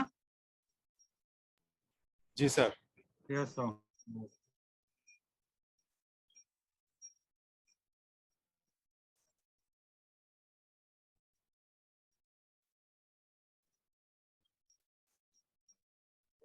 এখন কি ডিয়ার শোনা যাচ্ছে? স্টুডেন্ট, ওয়েলকাম টু এমি 306। তো আজকে আমরা যে এক্সপেরিমেন্টটা দেখব এখন কি শোনা যাচ্ছে? জি স্যার, শোনা যাচ্ছে স্যার। শোনা যাচ্ছে sir. Study of forced convection heat transfer over a flat. তো এটা হচ্ছে আমাদের হিট ট্রান্সফার ল্যাব। তো ল্যাবে আমরা প্রবেশ করলাম। তারপর এখন আমরা যেটা দেখতে পাবো সেটা হচ্ছে আমাদের যে উইন্ড টানেল আছে, যেটাতে আমরা এক্সপেরিমেন্টটা করব সেটা। তো এটা হচ্ছে আমাদের পুরো উইন্ড টানেলের পুরো অংশ। নেট টাইপের যে শুরুতে যে স্ট্রাকচারটা দেখতে পাচ্ছ, এটা কিন্তু আমাদের ল্যাবের ভিতরে, এবং শেষ মাথা যেটা বাইরে যে জানালার ওইদিকে যেটা দেখা যাচ্ছে সেটা হচ্ছে আমাদের এই সেটআপের শেষ মাথা আর কি। তো ওর ভিতরে একটা ফ্যান আছে যেটা আমরা একটু পরে দেখব। তো এই উইন্ড টানেলকে কেন্দ্র করে আজকে আমাদের এক্সপেরিমেন্টটা হবে। তো এই উইন্ড টানেলের আসলে টোটাল 3টা পার্ট আছে। তো 3টা পার্ট যদি আমরা একটু খেয়াল করি, তো প্রথমে আমাদের যে পার্ট আছে সেটা হচ্ছে কন্ট্রাকশন হচ্ছে, দেখো গ্রাজুয়াল কন্ট্রাকশন। এরপরে আমাদের যে টেস্ট পার্ট বা টেস্ট সেগমেন্ট যেটা, সেটা এই যে দেখানো হচ্ছে এখানে টেস্ট সেগমেন্ট। তো এটার ভিতরেই আমাদের যে ফ্ল্যাট প্লেট সেটা রাখা আছে। তো সেটা আমরা আরও ক্লিয়ারলি একটু পরেই দেখব। তারপর আমাদের সর্বশেষ যে অংশটা আছে সেটা দেখো, সেটাতে ডিফিউশনটা হচ্ছে বা ডিফিউজার টাইপের। তো সর্বশেষ পার্টে আমাদের ডিফিউশনটা হচ্ছে, এবং এটা একটা ডিফিউজার টাইপ সর্বশেষ অংশটা। তো এরপর আমরা যেটা দেখব সেটা হচ্ছে সর্বশেষ মাথায় আমাদের যে ফ্যানটা আমরা লাগানো আছে সেটা এখন আমরা একটু দেখার চেষ্টা করব।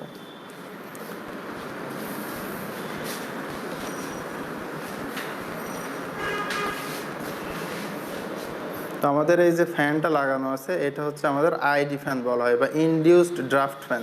তো সবাই একটু খেয়াল করো যে এই ফ্যানে যে বাতাসটা আমার সাক করবে সেটা আসলে কিভাবে আসবে। সেটা শুরুতে আমরা যে পার্টটা দেখাইছিলাম নেট টাইপ, বা আমাদের যে ল্যাবের ভিতরের যে বাতাস সেটাকে ক্রমান্বয়ে ভিতরের দিকে টানবে, টেনে আমাদের এই যে বাইরের দিকে যে জানালাটা আছে দেখো, এই জানালাটা দিয়ে এই বাতাসটাকে সে বের করে দেবে। তাহলে আমাদের এই আইডি ফ্যানটা আসলে কি করতেছে, আমাদের ল্যাবের ভিতরে যে বাতাসটা আছে সেটাকে এই উইন্ড টানেলের ভিতর থেকে টানতেছে, আসলে টেনে আমার ল্যাবের বাইরে বের করে দিচ্ছে। তো এটা আসলে আমরা সেটআপটা উল্টো করে রাখলে আমাদের কি প্রবলেম হতো, আমরা ধরো ফ্যানটা যদি ল্যাবের ভিতরের দিকে রাখতাম, এবং যে নেট টাইপের শুরুতে যে আমরা যে সেটেলিং যে পার্টটা দেখাইছি বা গ্রাজুয়ালি যেখান থেকে শুরু হচ্ছে আমাদের উইন্ড টানেলটা, সেটা যদি আমরা বাইরে রাখতাম তাহলে আমাদের কি হতো, তাহলে আমাদের এই ফ্যানটা যেটা করতো সেটা হচ্ছে বাইরের বাতাসকে ল্যাবের ভিতরে নিয়ে আসতো। তো বাইরের বাতাসে যেটা টেম্পারেচার গ্র্যাজুয়ালি কন্টিনিউয়াসলি চেঞ্জ হচ্ছে, যেটা আমরা আসলে মেজার করতেছি না, আমরা তো আসলে ল্যাবের ভিতরে যে টেম্পারেচার সেটা মেজার করতেছি। তো তাহলে আমাদের তখন একটা ভুল হতো, যেহেতু আমরা বাইরের বাতাস কন্টিনিউয়াসলি নিতাম। তো এই প্রবলেমটা একইভাবে হতে পারতো যদি আমরা এফডি ফ্যান ইউজ করতাম। এফডি ফ্যান হচ্ছে ফোর্সড ড্রাফট ফ্যান। তো এফডি ফ্যান ইউজ করলে সেটা কি হতো, সেটার দুইটা প্রবলেম হতো। একটা হচ্ছে আইডি ফ্যান ইউজ করলে আমাদের আসলে ল্যামিনার ফ্লো কিছুটা পাওয়ার একটা প্রবাবিলিটি থাকে, কিন্তু এফডি ফ্যানে আমরা কখনোই ল্যামিনার ফ্লোটা পাই না। ওইখানে আমরা সবসময় টার্বুলেন্ট ফ্লোটা পাই। কেন? কারণ ওইখানে যে বাতাসটা আসে সেই বাতাসটা হচ্ছে আমার যে ফ্যানের ব্লেড আছে সেই ব্লেডে কন্টিনিউয়াসলি ধাক্কা দিচ্ছে, এই জন্য ওইটাতে আমরা সবসময় টার্বুলেন্ট ফ্লোই পাবো। এই জন্য আমার এখানে এফডি ফ্যানটা আসলে ইউজ করা হয় না। আরেকটা যেটা হতো সেটা হচ্ছে এফডি ফ্যান যদি আমরা এখানে ব্যবহার করতাম তাহলে এটা আবার সেই ল্যাবের বাইরের বাতাসটাকে টেনে নিয়ে এসে ল্যাবের ভিতরে ছেড়ে দিত। তাহলে বাইরের বাতাস যে এখানে টেম্পারেচার আমার কন্টিনিউয়াসলি ভ্যারি করতেছে সেটা তো আমি আসলে মেজার করতেছি না, তাহলে আমাদের সেখানে একটা ভুল হতো। এই জন্য আমরা আসলে এখানে আইডি ফ্যান ইউজ করি। তো ঠিক আছে, এখন আমরা আমাদের যে টেস্ট সেকশন আছে বা আমাদের যে প্লেট আছে সেই প্লেটটা আমরা একটু ভালোভাবে দেখব। তো ডিয়ার স্টুডেন্ট, দেখো এখানে আমাদের সেই প্লেটটা দেখানো হয়েছে। তো তোমরা যদি একটু ভালোভাবে খেয়াল করে থাকো তাহলে দেখবে যে এটা আসলে একটা স্যান্ডউইচ টাইপের প্লেট। তো আমাদের উপরে একটা প্লেট এবং নিচে একটা প্লেট কিন্তু আসলে স্যান্ডউইচ করা আছে, এবং মাঝখানে দেখো কিছু ইনসুলেশন লাগানো আছে। তো এই দুইটা প্লেটের মাঝে আসলে আমাদের কি আছে, তো দুইটা প্লেটের মাঝখানে আমাদের যে হিটিং কয়েল বা হিটিং যে এলিমেন্ট সেটা রাখা আছে, এবং 5টা পজিশনে থার্মোকাপল ওয়্যার লাগানো আছে এবং তারপর এর যে সাইডগুলো বা কর্নারগুলো সেগুলোকে ইনসুলেশন করা হয়েছে। তো এটাই হচ্ছে আমাদের সেই ফ্ল্যাট প্লেট যেটার উপরে আমরা আজকে স্টাডি করব। তো তোমরা সবাই যদি একটু ভালো করে খেয়াল করো তাহলে দেখবে যে এই প্লেটটা কিন্তু একটা স্ট্যান্ডের উপরে বসানো। তো এই স্ট্যান্ডের উপর বসানোর ফলে আসলে আমাদের মানে স্ট্যান্ডের উপর তো আসলে রাখতেই হবে। তো স্ট্যান্ডের উপর রাখার ফলে আমাদের কি হবে, স্ট্যান্ড দিয়ে কিছু হিট লস হবে। তো হিট স্ট্যান্ডে যখন লস হবে, সেই লস হওয়ার সাথে সাথে আমরা জানি যে এখানে যখন মানে ফ্ল্যাট প্লেটটা যখন হিটেড হবে এবং বাইরে থেকে তো বাতাস আসতেছে, তো এখানে আমাদের যে দুইটা বাউন্ডারি লেয়ার ফর্ম করবে, একটা হচ্ছে হাইড্রোডাইনামিক বাউন্ডারি লেয়ার, একটা থার্মাল বাউন্ডারি লেয়ার। তো এই স্ট্যান্ডের কারণে আমার নিচের দিকে যে বাউন্ডারি লেয়ার সেটা কিন্তু কিছুটা ডিস্টর্ট হয়ে যাবে। তো এইখানে আমার আর কি মাধ্যমে হিট লসটা হতে পারে সেটা আমরা একটু দেখি। প্রথমে তো স্ট্যান্ড থেকে কিছু হিট লস হবে, সেটা তো বুঝতে পারতেছো। তারপর আমাদের যে ইনসুলেশন, সেই ইনসুলেশনটা তো আসলে পারফেক্ট না, এই জন্য এখানে কিছু আমাদের হিট লস হবে। তারপর আমাদের যে থার্মোকাপল ওয়্যার, যেটা দিয়ে আমরা এই প্লেটে টেম্পারেচারটা মেজার করব, সেই থার্মোকাপল ওয়্যার যেহেতু মেটাল ওয়্যার, সুতরাং সেই থার্মোকাপল ওয়্যার দিয়েও আমার কিছু হিট লস হবে। তো আমার এই প্লেটে টোটাল 5টা পজিশনে থার্মোকাপল ওয়্যারটা লাগানো আছে। তো 5টা পজিশন যদি আমরা একটু খেয়াল করি তাহলে দেখো আমাদের এইখানে থার্মোকাপল পজিশনগুলো দেওয়া আছে। সেটা হচ্ছে এখানে যে ডিস্টেন্সটা দেওয়া আছে সেই ডিস্টেন্স সবগুলো সেন্টিমিটারে দেওয়া আছে। তো আমাদের যে ডাটা শিট যেটা, সেটাতে কিন্তু আমাদের মিটারে লিখতে হবে এবং সেটাতে আমাদের যেটা করতে হবে সবগুলোই লিডিং এজ থেকে হিসাব করতে হবে। সুতরাং এখানে কিন্তু ডিস্টেন্স দেওয়া আছে সবগুলোর ইন্টারনাল ডিস্টেন্স। তো আমাদের লিডিং এজ থেকে যদি আমরা ডিস্টেন্সটা মেজার করতে চাই সেক্ষেত্রে আমাদের যোগ করতে হবে। তো এটা তোমরা করবা, কারণ আমাদের সবগুলো ডিস্টেন্স নিতে হবে আসলে লিডিং এজ থেকে। তো এইখানে আমাদের যখন এয়ারটা আসলে আসতেছে তখন আমরা সেই এয়ারের যদি ভেলোসিটি মেজার করতে চাই তাহলে তার জন্য আমাদের কি করতে হবে, এখানে যে প্রেশারটা ক্রিয়েট হচ্ছে সেই প্রেশারটা আসলে আমাদের আগে মেজার করতে হবে। তো এই প্রেশারটা মেজার করার জন্য এখানে আমরা যেটা ইউজ করছি সেটা হচ্ছে পিটোট স্ট্যাটিক টিউব, এবং এই পিটোট স্ট্যাটিক টিউবের সাথে আমরা ইউটিউব ম্যানোমিটার কানেক্ট করে এই প্রেশারটা মেজার করব। তো পিটোট স্ট্যাটিক টিউবটার মানে সবাই একটু যদি দেখো তাহলে সেটা হচ্ছে আমাদের এই সেটআপের ভিতরে চলে গেছে এবং ভিতরের পোর্শনটা আসলে দেখতে কীরকম বা কোথায় এসে সেই এন্ডিংটা শেষ হয়েছে বা কোথাকার প্রেশারটা সে নিচ্ছে সেটা যদি আমরা একটু ভালোভাবে দেখতে চাই আমি বলি এভাবে রাখেন। তো সবাই একটু খেয়াল করো, এটা কিন্তু আমরা যে উইন্ড টানেলটা দেখাইছিলাম তো সেটার যে ফ্রন্ট সেকশন যেটা ছিল যে নেট, সেই নেটের সামনে থেকে আমরা দেখাচ্ছি। তো সবাই একটু ওই যে ফ্যানের সামনে যেটা আছে সাদা টাইপের যেটা দেখতে পাচ্ছ ওইটা হচ্ছে আমাদের সেই ফ্ল্যাট প্লেট। সেই প্লেটের সামনে একটু খেয়াল করো, উপর থেকে একটা চিকন একটা রড চলে আসছে, তার যে মাথা ওইটাই হচ্ছে আসলে আমাদের সেই পিটোট স্ট্যাটিক টিউবের যে মাথাটা সেটা। তো এটা হচ্ছে আমাদের সেই পিটোট টিউবের যেখান থেকে প্রেশারটা নিচ্ছে সেটার শেষ প্রান্তটা এখানে দেখানো হয়েছে। তো এই পিটোট টিউবটা এখন আমাদের কানেক্ট হয়েছে, এই যে দেখো সবাই। তো এটা হচ্ছে আমাদের সেই পিটোট স্ট্যাটিক টিউব। তো এই টিউবের মধ্যে দুইটা পার্ট, সবাই যদি একটু ভালো করে খেয়াল করো, তো এখানে দেখো দুইটা পার্ট আছে। তো এই যে পোর্শনটা চলে গেছে এটাকে আমরা বলতেছি পিটোট টিউব, এবং ডানের যে টিউবটা চলে গেছে এটাকে আমরা বলতেছি স্ট্যাটিক টিউব। তো পিটোট টিউবের প্রেশার বেশি হওয়ার কারণে আমার কি হয়, এটার যে ম্যানোমেট্রিক ফ্লুইড আছে সেই ফ্লুইডকে সে বেশি প্রেশার দিবে, যার কারণে এটার ম্যানোমেট্রিক ফ্লুইডটা একটু নিচের দিকে থাকবে। আর স্ট্যাটিক টিউবের যেহেতু স্ট্যাটিক প্রেশারটা দিচ্ছে শুধুমাত্র, এই জন্য এটা প্রেশারটা কম, এই জন্য এর যেহেতু প্রেশারটা কম এর ম্যানোমেট্রিক ফ্লুইডটা একটু উপরে থাকবে যেহেতু কম প্রেশার দিচ্ছে। এখন এই পিটোট স্ট্যাটিক টিউবটা আমার ম্যানোমিটারের সাথে কিভাবে কানেক্টেড আছে সেটা আমরা একটু দেখব। তাহলে সবাই খেয়াল করো, আমাদের যে দুইটা টিউব চলে আসছিল প্লাস্টিকের, সেই দুইটা টিউব এখন আমাদের এইখানে লাগানো আছে আসলে একটা ইউটিউব ম্যানোমিটারের সাথে। তো এইটা হচ্ছে আমাদের সেই ইউটিউব ম্যানোমিটার। তো এখন আমাদের এই ইউটিউব ম্যানোমিটারের ভিতরে যে ম্যানোমেট্রিক ফ্লুইড আছে সেটা আজকে আছে হচ্ছে ওয়াটার। তো ওয়াটার হচ্ছে আমাদের ম্যানোমেট্রিক ফ্লুইড। আর আমাদের ওয়ার্কিং ফ্লুইডটা কি, ওয়ার্কিং ফ্লুইড কিন্তু আমাদের এয়ার, বাইরে থেকে যে আমার যে এয়ারটা ইনডিউসড হয়ে পিটোট স্ট্যাটিক টিউবের এই যে নলগুলোর মধ্যে দিয়ে মাধ্যমে যে আমার এই ইউটিউব ম্যানোমিটারের মধ্যে দিয়ে আসছে সেটা হচ্ছে আসলে আমার এয়ার। এই জন্য আমাদের এখানে আজকের ওয়ার্কিং ফ্লুইড যেটা সেটা হচ্ছে এয়ার, আর ম্যানোমেট্রিক ফ্লুইড যেটা সেটা হচ্ছে ওয়াটার। তো এই ম্যানোমেট্রিক ফ্লুইডের যে ম্যানোমিটারের যে ডিফ্লেকশন, সেই ডিফ্লেকশনের যে হাইট, সেখান থেকে আমরা এই যে এয়ারের যে প্রেশার সেই প্রেশারটা বের করতে পারবো। তো এই ম্যানোমিটারের যে হাইটটা পাবো এটা কিন্তু আমরা ওয়াটার কলামে পাবো। তো ওয়াটার কলামকে আমরা যে আমাদের প্রেশারের যে ফর্মুলা আছে পি সমান এইচ রো জি, সেটার মাধ্যমে আমরা কি করতে পারবো, ওয়াটারের কলামকে করেসপন্ডিং এয়ারের যে কলাম সেটাতে কনভার্ট করব। তো এয়ারের কলামে কনভার্ট করার পর আমরা সেখান থেকে এয়ারের প্রেশার জানার মাধ্যমে এয়ারের ভেলোসিটিটা পেয়ে যাব। তো আমরা দেখো এই যে প্লেটটাকে তো আসলে হিটেড করতেছি, তাহলে প্লেটটাকে যে আমরা হিট দেব, এই হিট দেওয়ার জন্য এখানে আমরা দেখো সবাই এটা হচ্ছে আমাদের একটা ভেরিয়াক। তো ভেরিয়াকের মাধ্যমে আমরা আমাদের যে হিট ইনপুট সেটাকে আসলে কন্ট্রোল করতেছি। তো আমরা কি পরিমাণ হিট দিচ্ছি সেটা আমরা আসলে মেজার করব হচ্ছে আমাদের এই ওয়াট মিটারের মাধ্যমে। তো এই ওয়াট মিটারে সবাই একটু খেয়াল করো, আমাদের মিনিমাম ভ্যালু দেওয়া আছে 0 এবং ম্যাক্সিমাম 750 ওয়াট পর্যন্ত। তো এখানে সবাই যদি একটু কানেকশানটা আমরা খুব ভালোভাবে খেয়াল করি, তাহলে দেখো এটা কানেক্ট করা আছে এখন হচ্ছে 150 ভোল্টে। 75 ভোল্ট এখানে একটা আছে, 75 ভোল্টে কিন্তু কানেক্ট করা নাই, এটা বর্তমান কানেকশানটা আছে 150 ভোল্টে। এবং আমাদের যে কারেন্টের ভ্যালু সেটাতে কানেক্ট করা হচ্ছে 5 অ্যাম্পিয়ারে। তো উপরের দিকে আরেকটা আছে 2.5 অ্যাম্পিয়ার, সেটাতে কিন্তু কানেক্ট করা নাই। তাহলে আমাদের এই যে ওয়াট মিটার সেটার যে মাল্টিপ্লাইং ফ্যাক্টর সেটা কিভাবে আসছে, সেটা আসছে হচ্ছে এখন বর্তমানে কানেক্ট করা হচ্ছে 150 ভোল্ট এবং 5 ওয়াটে। তাহলে 150 × 5 সমান 750 ওয়াট। তো এটাও আমার রিডিং দেখাতে পারে 750 ওয়াট। তাহলে এটার আজকের মাল্টিপ্লাইং ফ্যাক্টর হচ্ছে 1, এবং যে ভ্যালুটা দেখাবে সেটাই। এখন যদি আমাদের এটা 150 ভোল্ট এবং 2.5 অ্যাম্পিয়ারে যদি কানেক্ট করা থাকতো, তখন আমরা কি পেতাম, তখন আমরা 750-এর অর্ধেক পেতাম। তো সেই অর্ধেক যদি পেতাম তাহলে আমাদের এটার মাল্টিপ্লাইং ফ্যাক্টর হতো হাফ। তার মানে এখানে যদি আমার 750 দেখায় তখন আমার আসল ভ্যালু হতো 750 × 0.5। তো এটা হচ্ছে আমাদের তখনকার যে মাল্টিপ্লাইং ফ্যাক্টর সেটা হতো। তো তারপর হচ্ছে আমরা যে 5টা টেম্পারেচার মেজার করব থার্মোকাপলের মাধ্যমে, সেই টেম্পারেচার মেজার করার জন্য দেখো এখানে আমরা যে টেম্পারেচারটা দেখতে পাচ্ছি বর্তমানে আমাদের 32 দেখাচ্ছে। তো যেটাতে আমরা দেখতে পাচ্ছি এটা হচ্ছে একটা ডিজিটাল ডিসপ্লে। তো আর ডিজিটাল ডিসপ্লেটা দেখো যে পিছনে যেটা আছে, তো এটা হচ্ছে একটা টেম্পারেচার মিটার। তো এই টেম্পারেচার মিটারটা আমার কি করে, আমার যে থার্মোমিটার যেটা থার্মোকাপল যেটা আছে, তো থার্মোকাপল আমাদের টেম্পারেচারের রিডিংটা আসলে কিসে দেয়, মিলি ভোল্টে দেয়। তো সেটাকে আমার ডিগ্রি সেলসিয়াসে কনভার্ট করার জন্য আমাদের এই টেম্পারেচার মিটারটা আসলে ইউজ করা হয়।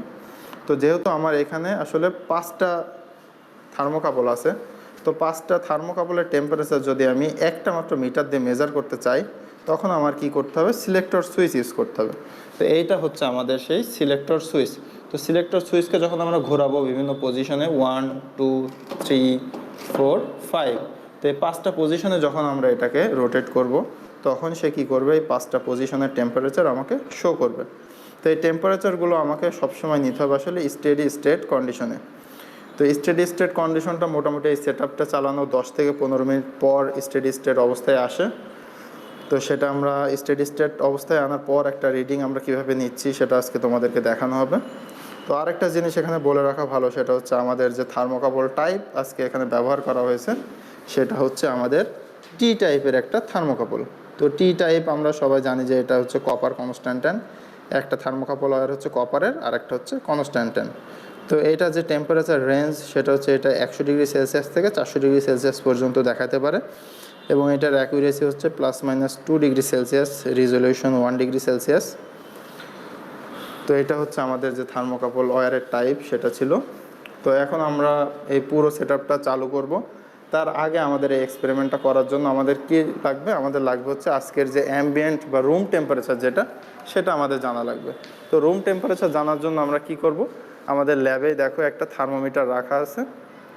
তো এই থার্মোমিটারের যে ডাটাটা আমরা পাবো সেটা হচ্ছে আমাদের রুম টেম্পারেচার। তো এই থার্মোকাপলের এই থার্মোমিটারের দেখো যে থার্মোমিটারের যে ফ্লুইডটা আছে সেটা দেখো লাল রঙের। এটা হচ্ছে অ্যালকোহল টাইপ, এটা হচ্ছে কার্বন টেট্রাক্লোরাইড CCl4। তো এই থার্মোমিটারের রিডিং যদি আমরা একটু খেয়াল করি তাহলে দেখো আজকে হচ্ছে 29 ডিগ্রি সেলসিয়াস। তো এই 29 ডিগ্রি সেলসিয়াস হচ্ছে আমাদের আজকের রুম টেম্পারেচার যেটা সেটা। তো এখন আমরা এক্সপেরিমেন্টাল সেট আপ যেটা আছে সেটা একটু চালু করব। চালু করার পর স্টেডি স্টেট কন্ডিশনে যখন আসবে তখন আমরা একটা টেম্পারেচারের ভ্যালু তোমাদেরকে দেখিয়ে দেব।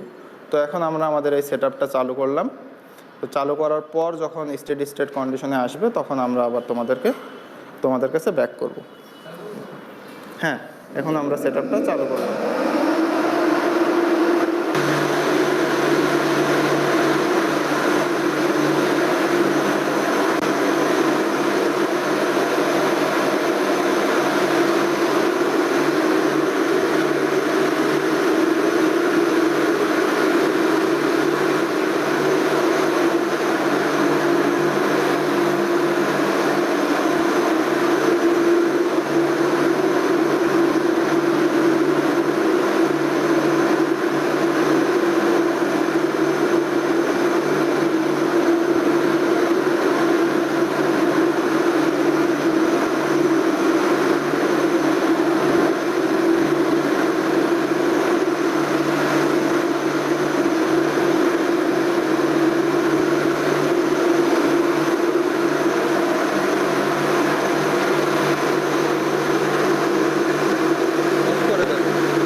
স্টুডেন্ট, তো এতক্ষণ আমরা যেটা দেখালাম সেটা হচ্ছে আমরা আসলে প্রথমে যেটা দেখাইছিলাম যে কত ওয়াটে, মানে এখন আমাদের যে হিট সাপ্লাই, সে সাপ্লাই হিটের পরিমাণটা তো সেটা আমাদের 50 ওয়াটে। তারপর আমরা যেটা দেখাইছিলাম সেটা হচ্ছে আমাদের যে টেম্পারেচারের ভ্যালুগুলো স্টেডি স্টেট কন্ডিশনে।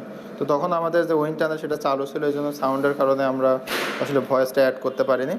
তো এখানে যে 5টা টেম্পারেচার আমরা পরপর দেখাইছিলাম, প্রথমটা ছিল আমাদের প্রথম যে লোকেশন, সেই লোকেশনের টেম্পারেচার, তারপরে 2 নম্বর পজিশনে থার্মোকাপলের যে রিডিং সেটা, তারপর 3 নম্বর, 4 নম্বর, তারপর 5 নম্বর। তো এভাবে আমরা 5টা ভ্যালু তোমাদেরকে দেখাইছি। তো এভাবে স্টেডি স্টেট কন্ডিশনে আনার পর তারপর আমাদের যে টেম্পারেচারের ভ্যালু সেগুলো নিতে হবে। তো এইখানে আমরা যেটা দেখাইছিলাম সেটা হচ্ছে 50 ওয়াটের জন্য। এরপর আমরা কি করব, আমাদের যে হিট ইনপুট সেটাকে আমরা চেঞ্জ করব। চেঞ্জ করে আমরা কত করব, 100 ওয়াটের জন্য যে ভ্যালুটা আসে সেটা নিব। তারপর 150 ওয়াটের জন্য আমাদের যে টেম্পারেচারের ভ্যালু সেগুলোকে আমরা নোট করব। তো এভাবে আমরা ডাটা কালেক্ট করব এবং ডাটাগুলো তোমাদেরকে সরবরাহ করা হবে। তো এই ছিল আজকের আমাদের এক্সপেরিমেন্ট। Thank you everyone.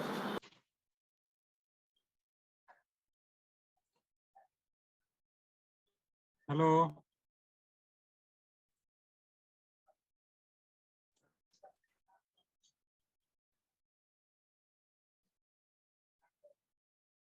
তোমরা কি শুনতে পারছো সবাই? জি স্যার। জি স্যার। অলরেডি এটা তোমাদের তো দিয়ে দেওয়া হয়েছে টিমসে। তো এটা আবার জাস্ট রিপিট করা হলো। এখানে একটা ডাটা নেওয়া তোমাদের দেখানো হয় না, বলতে পারবা কোন ডাটাটা দেখানো হয় নাই?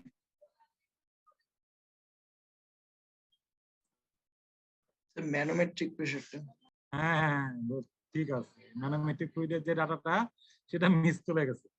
আমাদের কিন্তু ওটা নিতে হবে, ওটা ওয়ান টাইম। রুম টেম্পারেচার আর ম্যানোমেট্রিক ফ্লুইড, এই দুইটা ডাটাটা কিন্তু ওয়ান টাইম। আর বাকিগুলো তোমার স্টেডি আসার পরে এরপরে নিতে হবে। তো এখন আমরা, তোমরা নর্মালি অলরেডি তোমাদের কি করা হয়, এই এক্সপেরিমেন্ট সেটআপটা দেখানো হয়, থিওরি বুঝে দিয়ে তোমাদের ডাটা দিয়ে দেওয়া হয়। তো আমরা এটা করব না, তোমাদের এই এক্সপেরিমেন্টে সেটা করানো হবে না। তোমাদের এই এক্সপেরিমেন্টে একদম পুরো কিভাবে ডাটা দিয়ে ক্যালকুলেশন করা হয় সবই দেখানো হবে। তো আমি এখন তোমাদেরকে এই ডাটাগুলো শেয়ার করব। Recording in progress.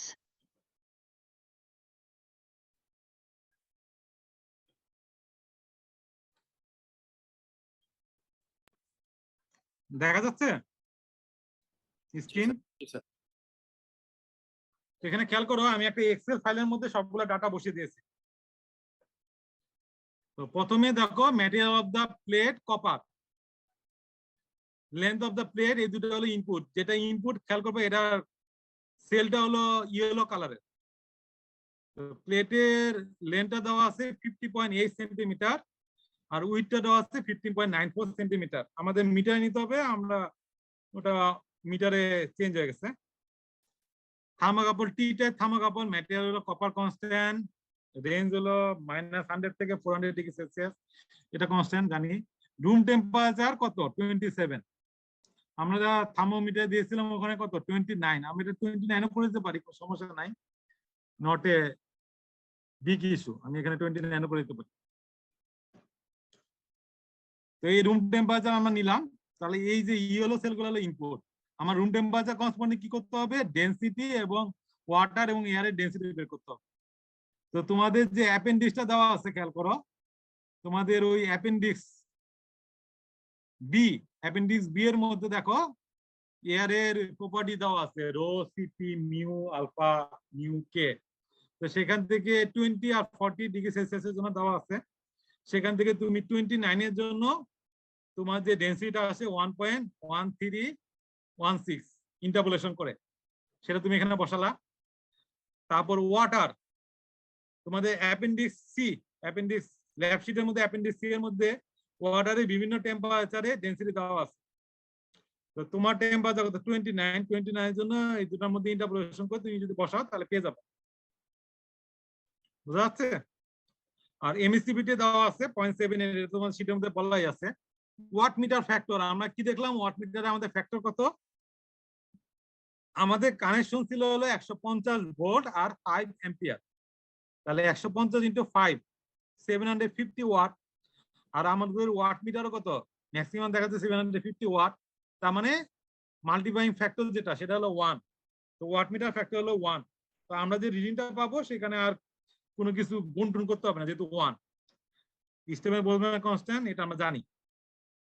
এখন আমাদের যেটা করতে হবে, এক্সপেরিমেন্টটা যখন স্টেডি চলে আসবে তখন আমরা তিনটা পাওয়ার ইনপুট 50, 100, 150 এই তিনটা পাওয়ার ইনপুটের জন্য আমরা বিভিন্ন পয়েন্টে টেম্পারেচার মেজার করবো। এই টেম্পারেচারগুলো কখন নেব?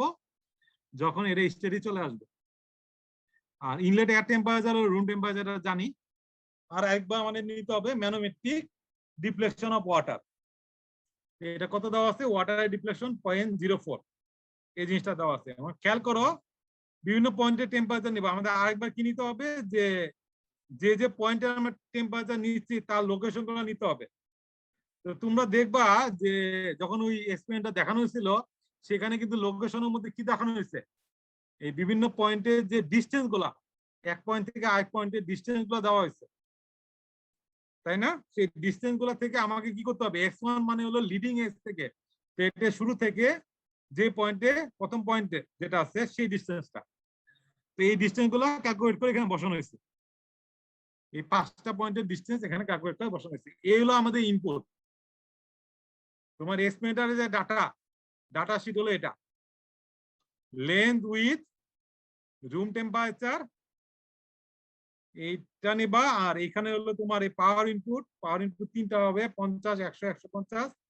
আর বিভিন্ন পয়েন্টে টেম্পারেচার দেওয়া আছে। ইনলেট টেম্পারেচার হলো রুম টেম্পারেচার, আর ম্যানোমেট্রিক হাইট 0.04 এটা দেওয়া আছে। আর হলো বিভিন্ন পয়েন্টের থার্মোকাপলের লোকেশন দেওয়া আছে। তো এখানে একটা জিনিস খেয়াল করো, সারফেসের যে টেম্পারেচার এটা কি কনস্ট্যান্ট? আমরা এই ডাটা শিট থেকে কি দেখতে পাচ্ছি, সারফেসের টেম্পারেচার কি কনস্ট্যান্ট?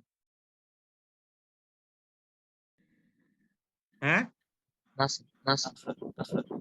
তা আমরা দুই ধরনের কন্ডিশন জানি, একটা হলো আইসোথার্মাল, একটা হলো আইসোফ্লাক্স। সারফেসের টেম্পারেচার তো কনস্ট্যান্ট না, তাহলে এটা কি আইসোথার্মাল? আইসোথার্মাল না, আইসোফ্লাক্স। এখন আমরা ক্যালকুলেশন শিটে চলে যাই। প্রথম ক্যালকুলেশন শিট হলো থার্মোফিজিক্যাল প্রপার্টিজ গুলো বের করা। তো প্রপার্টিজ গুলো আমরা বের করবো হলো ফিল্ম টেম্পারেচার। দেখো আমাদের সারফেস টেম্পারেচার টিএস। তো আমরা প্রথম লোকেশন 1 এ সারফেস টেম্পারেচার আমরা জানি 31, 32, 33, 34, 35। এই 5টা টেম্পারেচার, এই 5টা টেম্পারেচার এভারেজ কত? 33। তো আমরা এই যে টিএস যেটা বের করলাম এটা হলো এভারেজ টেম্পারেচার প্রথম অবজারভেশনে। ঠিক একইভাবে 2 নম্বর অবজারভেশনে এভারেজ হলো 37, এটা হবে 3 নম্বর অবজারভেশনের এভারেজ হলো 42। আর অ্যাম্বিয়েন্ট টেম্পারেচার ফিক্স 29। ফিল্ম টেম্পারেচারটা কি? এই দুইটা টেম্পারেচার এভারেজ, টিএস আর টি অ্যাম্বিয়েন্ট এভারেজ। এই তিনটা টেম্পারেচার দেখো সেলসিয়াসে আছে। আমি যখন রেডিয়েশনের লটা অ্যাপ্লাই করব স্টিফেন বোলজম্যান ল, সেখানে আমার টেম্পারেচার নিতে হবে কেলভিনে। শুধু আমি কেলভিনে বের করে ফেললাম। সারফেস টেম্পারেচার 30 ডিগ্রি সেলসিয়াস, এটা আমি নিলাম 306 কেলভিন। অ্যাম্বিয়েন্ট টেম্পারেচার 29, 302 কেলভিন, কেলভিনে নিয়ে নিলাম। আর এইখানে যে ফ্লুইড প্রপার্টিজ গুলো নেওয়া হয়েছে, ফ্লুইড প্রপার্টিজ এট টিএফ এ নেওয়া হয়েছে, মানে ফিল্ম টেম্পারেচারে আমি প্রপার্টিজটা নিয়েছি। এফটাকে সুপার স্কিপ করে দিই, সাব স্কিপ করে দিই। তো এই ফিল্ম টেম্পারেচার কত? 31, 33, 35.5। এই ফিল্ম টেম্পারেচার প্রপার্টিজ গুলা কিভাবে নেওয়া হয়েছে খেয়াল করো। এই যে এখানে ইন্টারপোলেশন করে এই ফিল্ম টেম্পারেচার এই প্রপার্টিজ গুলো নেওয়া হয়েছে। এখানে একটা জিনিস খেয়াল করো, তোমাদের এটা কি দেখা যাচ্ছে শীটটা? তোমাদের এই শীটের মধ্যে একটু খেয়াল করো,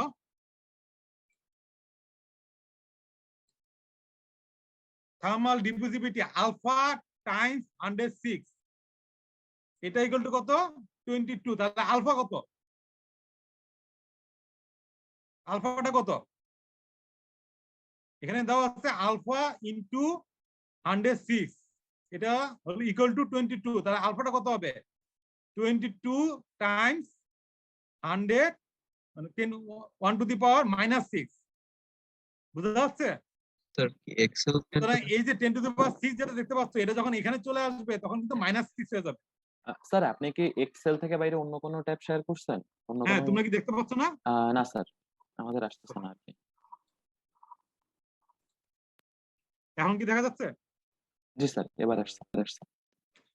অ্যাপেন্ডিক্স বি তে খেয়াল করো, ডেনসিটিতে কোনো সমস্যা নাই, তারপর থার্মোকন্ডাক্টিভিটিতে সমস্যা নাই, কিন্তু এই যে আলফা থার্মাল ডিফিউসিভিটি, তারপরে ভিসকোসিটি, এগুলোতে একটু খেয়াল করো। এইখানে এই কলামটাতে উপরে দেওয়া আছে আলফা টাইমস 10⁶। যখন তুমি আলফা ভ্যালুটা নিবা তখন কি হবে? মনে করো তুমি 20°C জন্য আলফা ভ্যালু নিতে যাচ্ছ, এটা কত আছে? 22। এটা ভ্যালু কিন্তু 22 না, আলফা হলো 22 টাইমস 10⁶ না 10⁻⁻6। এই সাইড থেকে যখন এই সাইডে চলে যাবে তখন হয়ে যাবে এটা -6। বুঝা যাচ্ছে? এটা হলো আলফা টাইমস 10⁶ ইকুয়াল টু 22। তাহলে আলফা হবে 22 টাইমস 10⁻⁻6। ঠিক একইভাবে নিউ হবে 10⁻⁻6। বুঝা যাচ্ছে? সুতরাং এই জিনিসটা কিন্তু তোমাদের খেয়াল রাখতে হবে, অনেকে এই ভুলটা করো, সেটা যাতে না হয়। তো এক্স তুমি তোমার ডাটা শিটের মধ্যে দেখো, এগুলো কিন্তু এই যে e⁻⁻5 ইয়ে করা আছে, ওইভাবে করা আছে, ডাটাগুলো ওইভাবে বসানো হয়েছে। তো এটা তোমরা একটু খেয়াল রাখবা। তো এইভাবে আমরা আলফা আর নিউটা বের করলাম, আর 5 নাম্বারটা কি? এই দুইটা রেশিও নিউ বাই আলফা করে আমরা 5 নাম্বারটা বের করলাম। বুঝা যাচ্ছে? যদিও এটা তোমাদের ডাটা শিটে নাই, কিন্তু এটা আমাদের লাগবে, আমরা এটা বের করে ফেললাম। আরেকটা জিনিস খেয়াল করো, আমরা তোমাদের যখন এক্সপেরিমেন্টাল ভিডিওটা দেখানো হয়েছিল, তোমরা দেখবা থার্মোকাপল পজিশনে এই বিভিন্ন ইন্টার ডিস্টেন্স গুলো দেওয়া আছে। এক থার্মোকাপল থেকে আরেক থার্মোকাপলের যে ডিস্টেন্স, প্রথম ডিস্টেন্স 10.16, এটা হলো প্লেটের লিডিং এজ থেকে প্রথম থার্মোকাপলের যে ডিস্টেন্সটা সেটা সেন্টিমিটারে। তারপরে আছে 7.62, এটা হলো প্রথম থার্মোকাপল থেকে দ্বিতীয় থার্মোকাপলের যে ডিস্টেন্সটা। এভাবে এই ডিস্টেন্স গুলো দেওয়া আছে। আমাকে কি করতে হবে? আমি যে x1 x2 x3 এটা বের করব, এটা হলো প্লেটের লিডিং এজ থেকে। তাহলে প্রথম x1টা হবে হলো প্রথম ডিস্টেন্সটা, দ্বিতীয়টা হবে হলো প্রথম দুটাকে যদি আমি যোগ করি তাহলে যেটা হবে সেটা, তৃতীয়টা হবে হলো প্রথম তিনটাকে যদি আমি যোগ করি তাহলে যেটা হবে সেটা। বুঝা যাচ্ছে? এইভাবে আমি 5টা পয়েন্টের ডিস্টেন্স বের করলাম প্লেটের শুরু থেকে, লিডিং এজ থেকে। আর আমার এই যে 5টা ইনপুট 50 100 150, এই 5টা ইনপুটের জন্য আমি 5টা টেম্পারেচার জানি, এবং এই টেম্পারেচার গুলো মেজার করা হয়েছে কখন? যখন স্টেডি আছে। এখন তোমাদের একটা অবজেক্টিভ আছে, অবজেক্টিভটা হলো এটা যাওয়ার সময় কত নম্বর? 3 নম্বর অবজেক্টিভ হবে, to plot surface temperature distribution along the plate for different heat input. আমরা এখন এই অবজেক্টিভে যাব। দেখো খেয়াল করো, 3টা ইনপুট আছে, 50 100 150। 3টা ইনপুটের জন্য সারফেস টেম্পারেচারটা অ্যালং দ্য প্লেট প্লট করা হয়েছে বিভিন্ন ডিস্টেন্সে, যে 1 2 3 4 5। এখন এই টেম্পারেচার যদি কনস্ট্যান্ট হতো, একদম পুরো স্ট্রেট লাইন, তাহলে আমরা বলতাম এটা আইসোথার্মাল। কিন্তু এটা আইসোথার্মাল না, এটা কি হচ্ছে? লিনিয়ারলি ভ্যারি করছে, প্রথমে কম তারপর বেশি। কারণটা বলতে হবে। এটা আইসোথার্মাল না, তার মানে এটা আইসোফ্লাক্স। কিন্তু আইসোফ্লাক্সের ক্ষেত্রে এটা কেন এটা মানে বাড়ছে? এটা তো কমতে পারতো, প্রথমে বেশি থাকতে পারতো, তারপর আস্তে আস্তে কমে যেত। সেটা না হয়ে প্লেটের টেম্পারেচার আস্তে আস্তে লিনিয়ারলি বাড়ছে কেন? কে বলতে পারবে? যে বলতে পারবে হ্যান্ড রাইজ করা আগে, যে এই টেম্পারেচারটা লিনিয়ারলি কেন বাড়ছে।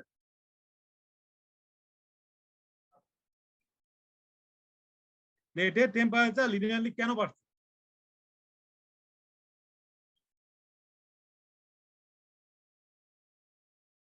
আইসোফ্লাক্স মানে হলো সারফেসের heat flux constant, heat transfer per unit area constant, কিন্তু টেম্পারেচার কনস্ট্যান্ট না। তো টেম্পারেচার কিন্তু এখানে টেম্পারেচারটা বাড়ছে, কারণটা কি? স্যার ফ্যানটা স্যার বাম পাশে লাগানো ছিল। হ্যান্ড রাইজ করে বলো, সবার আগে হ্যান্ড রাইজ করো, তারপর বলো।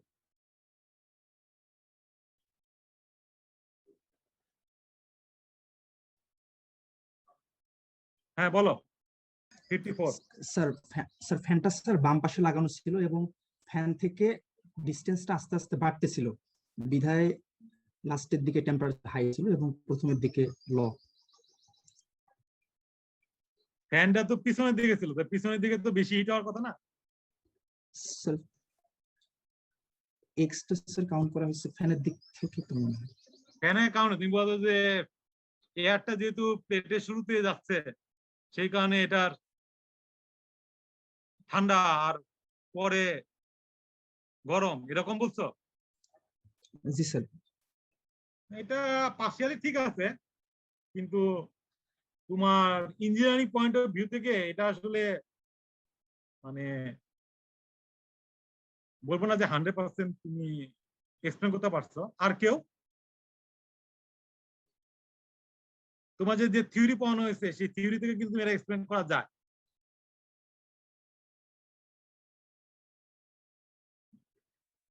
আন্ডারস্ট্যান্ড বলো।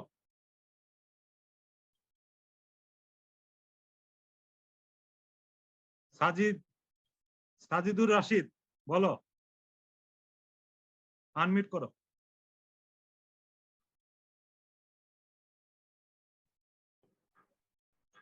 স্যার প্লেটের উপরে থার্মাল বাউন্ডারি লেয়ার তৈরি হওয়ার কারণে কি হয়েছে এরকম? তোমার কি মনে হয়? বাউন্ডারি লেয়ার তো ফর্ম করবেই, থার্মাল বাউন্ডারি লেয়ার হবে, ভেলোসিটি বাউন্ডারি লেয়ার হবে।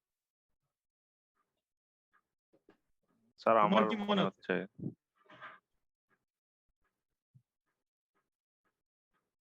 তুমি মোটামুটি ইয়ে পয়েন্টে আছো এখন, মানে এক্সপ্লেনেশনটা তো তোমাকে বলতে হবে কেন হচ্ছে। স্যার আর বলতে পারবো না। আর বলতে হবে না। ঠিক আছে, হ্যান্ড নামাও। তোমাদেরকে আমি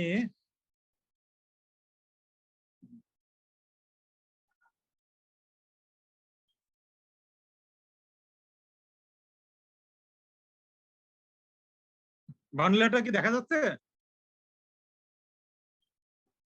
তো প্লেটের উপরে তো বান্ডেল ফর্ম করছে, এটা তো শিওর।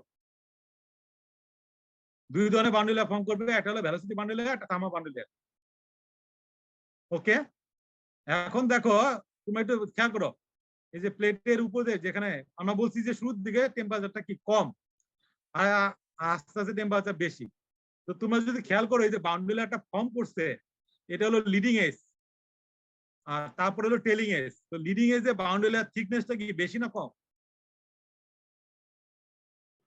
কম। কম, আস্তে আস্তে থিকনেসটা বাড়ছে।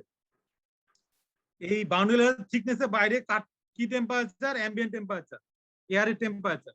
এয়ারের টেম্পারেচার কি কম আর প্লেটের টেম্পারেচার বেশি। তো এই যে থিকনেস, এই থিকনেসটা কি করে একটা কাভারের মতো, তাই না? এই থিকনেস যত বেশি এটা কিন্তু ওই প্লেটটা কিন্তু তত বেশি কাভার হয়ে যাচ্ছে, আর থিকনেস যত কম তার কাভারটা তত কম। তো আমরা দেখতে পাচ্ছি লিডিং এর যে থিকনেসটা কম, তার মানে কি এই অ্যাম্বিয়েন্ট যে এয়ারটা সেটা এই প্লেটের কন্টাক্টে খুব দ্রুত আসবে, যেহেতু এই থিকনেসটা খুব কম। তাহলে কি করবে সে দ্রুত, যেহেতু ডিস্টেন্সটা কম, সে দ্রুত কি করবে প্লেটটাকে কুল করে দেবে। এই কারণে আমরা দেখতে পাচ্ছি যে লিডিং এজে টেম্পারেচারটা কম, কিন্তু টেলিং এজের দিকে তুমি যাও, যত সামনে যাবা তত কি হচ্ছে থিকনেসটা আস্তে আস্তে বাড়ছে। সুতরাং প্লেটটা কি হবে? হট হবে, সে তাড়াতাড়ি ঠান্ডা হবে না। সুতরাং তার টেম্পারেচারটা কি হবে? আস্তে আস্তে বাড়বে। বুঝা যাচ্ছে?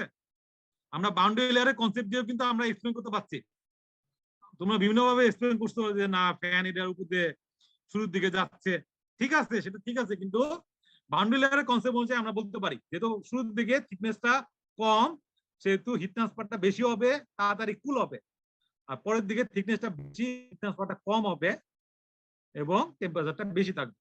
তো এটার মাধ্যমে আমরা এটা কিন্তু ইজিলি বলতে পারি যে কেন এরকম হচ্ছে। তো এখানে আমরা বিভিন্ন পাওয়ার ইনপুটের জন্য দেখতে পেলাম যে প্রথম হলো প্রোপালটা লিনিয়ার। এখান থেকে আমরা কি পেলাম যে এটা আইসোথার্মাল না, ইট ইজ নট আইসোথার্মাল, এটা আইসোফ্লাক্স। দ্বিতীয়ত হলো টেম্পারেচার লিনিয়ারলি ভ্যারি করছে, কেন ভ্যারি করছে সেটাও আমরা পেলাম, বাউন্ডারি কনসেপ্ট অনুযায়ী আমরা বুঝতে পারলাম। 3 নম্বরটা হলো খেয়াল করো, পাওয়ার ইনপুট বাড়ার সাথে সাথে সারফেস টেম্পারেচার বেড়ে গেছে। এটা অবভিয়াসলি বাড়বে, কারণ তুমি যত হিট ইনপুট করবা তার সারফেসটা তত বেশি গরম হবে, সুতরাং সারফেসের টেম্পারেচার বাড়বে। বোঝা যাচ্ছে? তাহলে এইখানে আমরা আসলে কি চেঞ্জ করছি? এইখানে খেয়াল করো, আমরা কি ভেলোসিটি চেঞ্জ করছি? আমরা কিন্তু ভেলোসিটি চেঞ্জ করছি না। তাহলে আমরা কি চেঞ্জ করছি? আমরা সারফেসের টেম্পারেচারটা চেঞ্জ করছি। যে পাওয়ার ইনপুট বাড়ানো মানে কি সারফেসের টেম্পারেচারটা চেঞ্জ হচ্ছে। তাহলে আমাদের চেঞ্জ হচ্ছে মেইনলি আসলে সারফেস টেম্পারেচার। আমরা কিন্তু দুইটা আছে, আমরা ভেলোসিটিটাকে চেঞ্জ করতে পারতাম, কিন্তু আমরা সেটা করছি না, ভেলোসিটিটা কনস্ট্যান্ট। আমরা চেঞ্জ করছি হলো শুধুমাত্র সারফেস টেম্পারেচার, সারফেস পাওয়ার ইনপুট চেঞ্জ করছি, তার মাধ্যমে সারফেস টেম্পারেচারটা চেঞ্জ হচ্ছে। আর যেহেতু সারফেস টেম্পারেচার কনস্ট্যান্ট না, সুতরাং আমাদের একটা টেম্পারেচার লাগবে, এই জন্য আমরা এভারেজ সারফেস টেম্পারেচার বের করছি। এরপরে আসো দ্বিতীয় calculation, second calculation, second set of calculation. এখানে দেখো, দেখা যাচ্ছে এক্সেল ফাইলটা? জি স্যার দেখা যাচ্ছে। এখানে দেখো এই যে তিনটা পাওয়ার ইনপুটের জন্য ভ্যালোসিটিটা, এই ভ্যালোসিটিটা ক্যালকুলেট করা হয়েছে। ভ্যালোসিটিটা আমরা কিভাবে ক্যালকুলেট করছি, তোমাদের যে ইকুয়েশন নাম্বার 2, ইকুয়েশন নাম্বার 2 দেখাইছিলাম না, এই যে ইকুয়েশন নাম্বার 2, এই 2 এর মধ্যে আছে 2GHAR, আর HAR টা আমরা ক্যালকুলেট করে গেছি ইকুয়েশন নাম্বার 1। আমরা রো এয়ার, রো ওয়াটার বের করে ফেলছি, এইচ ওয়াটার আমরা নিয়েছি ডাটা থেকে, সেখান থেকে আমরা HAR টা বের করছি, তারপরে ইকুয়েশন 2 তে বসায় দিলে আমরা ভ্যালোসিটি পেয়ে গেছি, সেটা হলো আমাদের ভ্যালোসিটি। এরপরে আমরা ক্যালকুলেট করছি রেনল্ডস নাম্বার। রেনল্ডস নাম্বারটা কি? রেনল্ডস নাম্বারের ফর্মুলাটা তোমাদের টেবিলে দেওয়া আছে, এখানে একটা টেবিল ছিল না, VL বাই নিউ, এ হলো রেনল্ডস নাম্বার। ভিটা তো আমরা ক্যালকুলেট করলাম, এলটা আমরা জানি। এই নিউটা কি? নিউটা হলো কাইনেমেটিক ভিসকোসিটি। এটা আমরা কোন টেম্পারেচার নিয়েছি? ফিল্ম টেম্পারেচারে। এর আগের টেবিলে আমরা ক্যালকুলেট করছিলাম নিউ, প্রথম অবজারভেশনের জন্য নিউটা ক্যালকুলেট করছিলাম ফিল্ম টেম্পারেচারে। সেই ফিল্ম টেম্পারেচার যে নিউটা, সেটা দিয়ে আমি এখন এই রেনল্ডস নাম্বারটা ক্যালকুলেট করলাম। রেনল্ডস নাম্বারটা কত আসছে খেয়াল করো, 8 × 10⁵। তা আমাদের ক্রিটিক্যাল রেনল্ডস নাম্বার কত? ক্রিটিক্যাল রেনল্ডস নাম্বার কত? 5 × 10⁵। তার ফ্লোটা কি লেমিনার? ফ্লোটা কি লেমিনার? ফ্লোটা লেমিনার না, প্রথম কথা লেমিনার না। টাবুলে আমরা এখন কিছু বলতে পারছি না, কিন্তু লেমিনার না, কারণ 5 × 10⁵ এর চাইতে বেশি। 10⁷ এর চাইতে কি বেশি না কম? কম। 10⁷ এর চাইতে কম। তার মানে কোন রেঞ্জে আছে? 5 × 10⁵ থেকে 10⁷, এই রেঞ্জের মধ্যে কিন্তু এটা আসছে। তাহলে এটা দুইটা হতে পারে, একটা টাবুলের হতে পারে, আর একটা হতে পারে পার্টি লেমিনার, পার্টি টাবুলের। আর 15 নাম্বার, এটা তো আমরা এর আগে ক্যালকুলেট করছিলাম, এই যে এখানে টেবিল 2 তে দেওয়া আছে, সেখান থেকে আমরা বসে দিচ্ছি। ক্রিটিক্যাল লেন্থ, এটা আমরা বের করছি, ক্রিটিক্যাল লেন্থ বাই এল, এটা আমরা বের করছি কোন নাম্বার ইকুয়েশন দিয়ে? ইকুয়েশন নাম্বার দেখো 3 নম্বর ইকুয়েশন।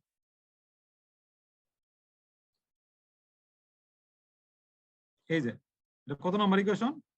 4 নম্বর ইকুয়েশন। 4 নম্বর ইকুয়েশন থেকে আমরা রেনল্ডস নাম্বারটা জানি, এই 4 নম্বর ইকুয়েশনে বসাই দিলে আমি ক্রিটিক্যাল লেন্থ বাই এল, এটা রেশিওটা পেয়ে গেলাম। এই রেশিওটা কত আছে? 0.63। তা আমাদের কত দেওয়া আছে? যে 0.3 থেকে 0.7 এর মধ্যে যদি হয়, তাহলে আমরা ধরে নেব এটা পার্টি লেমিনার, পার্টি টার্বুলেন্ট। সুতরাং আমরা রেনল্ডস নাম্বার আর ক্রিটিক্যাল লেন্থ থেকে কি বুঝলাম? ফ্লোটা কি রকম হবে?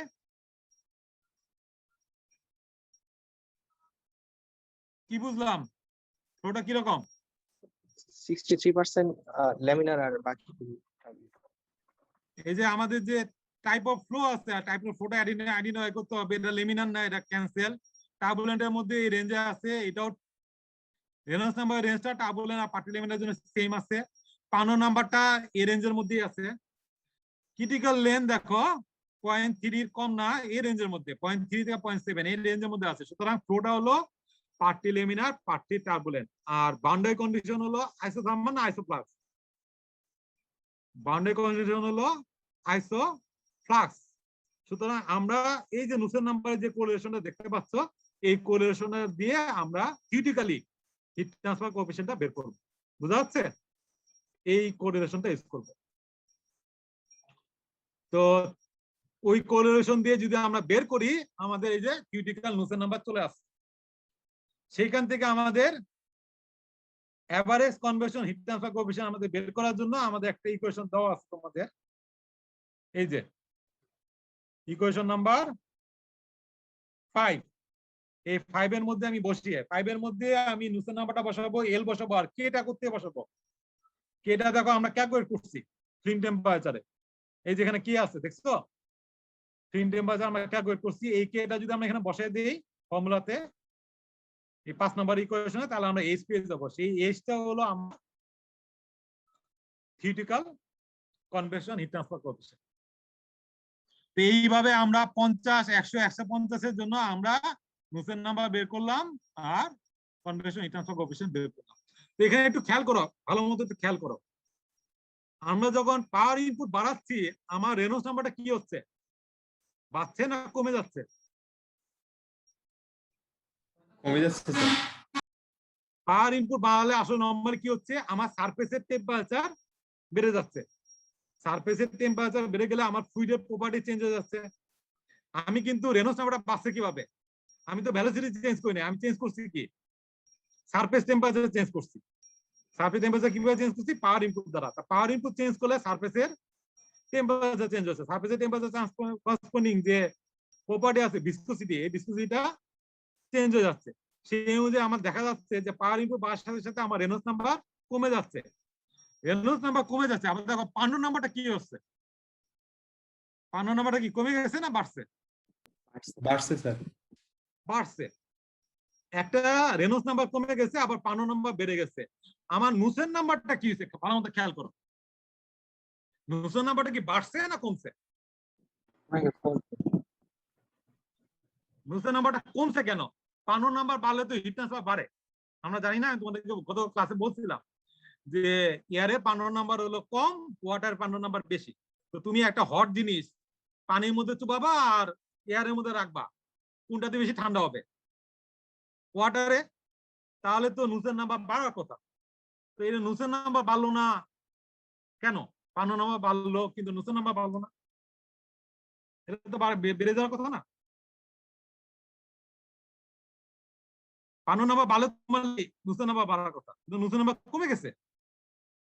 খেয়াল করো, নুসেন নাম্বারটা কমছে এই কারণে, কারণ রেনল্ডস নাম্বারটা কমে গেছে। রেনল্ডস নাম্বার যদি বাড়ে হিট ট্রান্সফার বাড়বে, পান্ডু নাম্বার বাড়লে হিট ট্রান্সফার বাড়বে। কিন্তু এখানে কি হচ্ছে, একটা বাড়ছে, পান্ডু নাম্বারটা বাড়ছে, আর রেনল্ডস নাম্বারটা কমছে।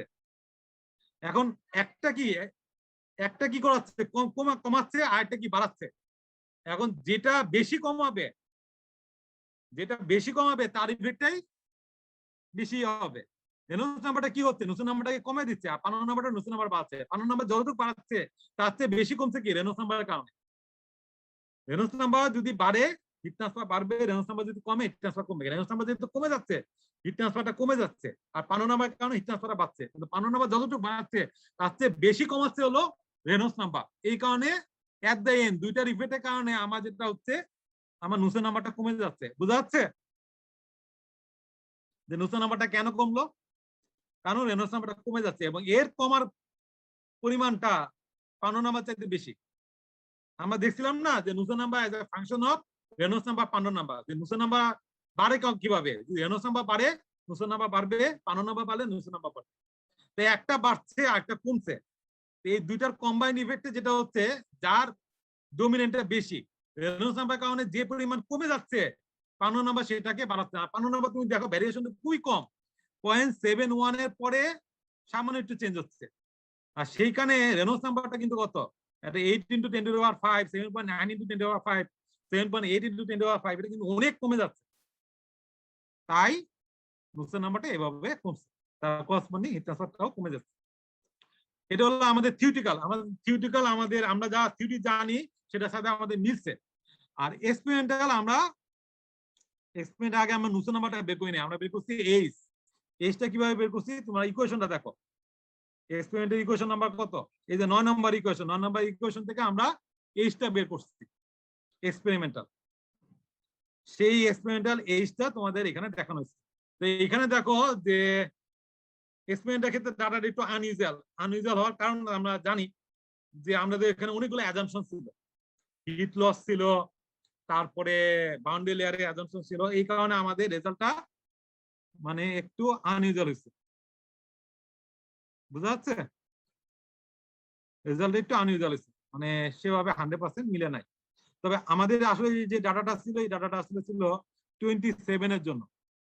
আমরা যে এক্সপেরিমেন্টের ডাটাটা নিছিলাম সেটা ছিল 27 এর জন্য। তো 27 এর জন্য তুমি যদি ডাটা শিটটা দেখো, আমাদের মোটামুটি এক্সপেরিমেন্টাল আর থিওরিটিক্যাল রেজাল্ট কিন্তু মোটামুটি কাছাকাছি আছে।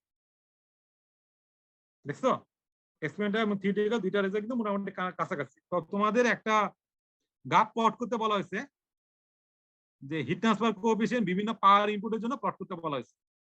তো এখানে দেখো যে পাওয়ার ইনপুট বাড়ার সাথে সাথে হিট ট্রান্সফার কোএফিসিয়েন্টটা কমছে, কার কোরিলেশন যেটা থিওরিটিক্যাল সেটা কমে গেছে। কেন কমছে? এই এক্সপ্লেনেশনটা তোমরা পেয়েছো যে তোমাদের প্রথমত হলো হিট ট্রান্সফার বাড়ার সাথে সাথে সারফেস টেম্পারেচার বাড়ছে, সারফেস টেম্পারেচার বাড়ার সাথে সাথে রেনল্ডস নাম্বারটা কমে গেছে। পানো নাম্বার যদিও বাড়ছে সেটা নেগলিজিবল, কিন্তু রেনল্ডস নাম্বার কমার সাথে সাথে তোমার হিট ট্রান্সফারটা কমে যাচ্ছে। আর এক্সপেরিমেন্টালে তুমি যদি দেখো প্রথমে এক্সপেরিমেন্টালটা ডাটাটা কম, এরপরে বাড়ছে, যেটা আনইউজার, যেটা হওয়ার কথা না, কিন্তু তারপরে যেটা হয়েছে এরপরে কিন্তু কম।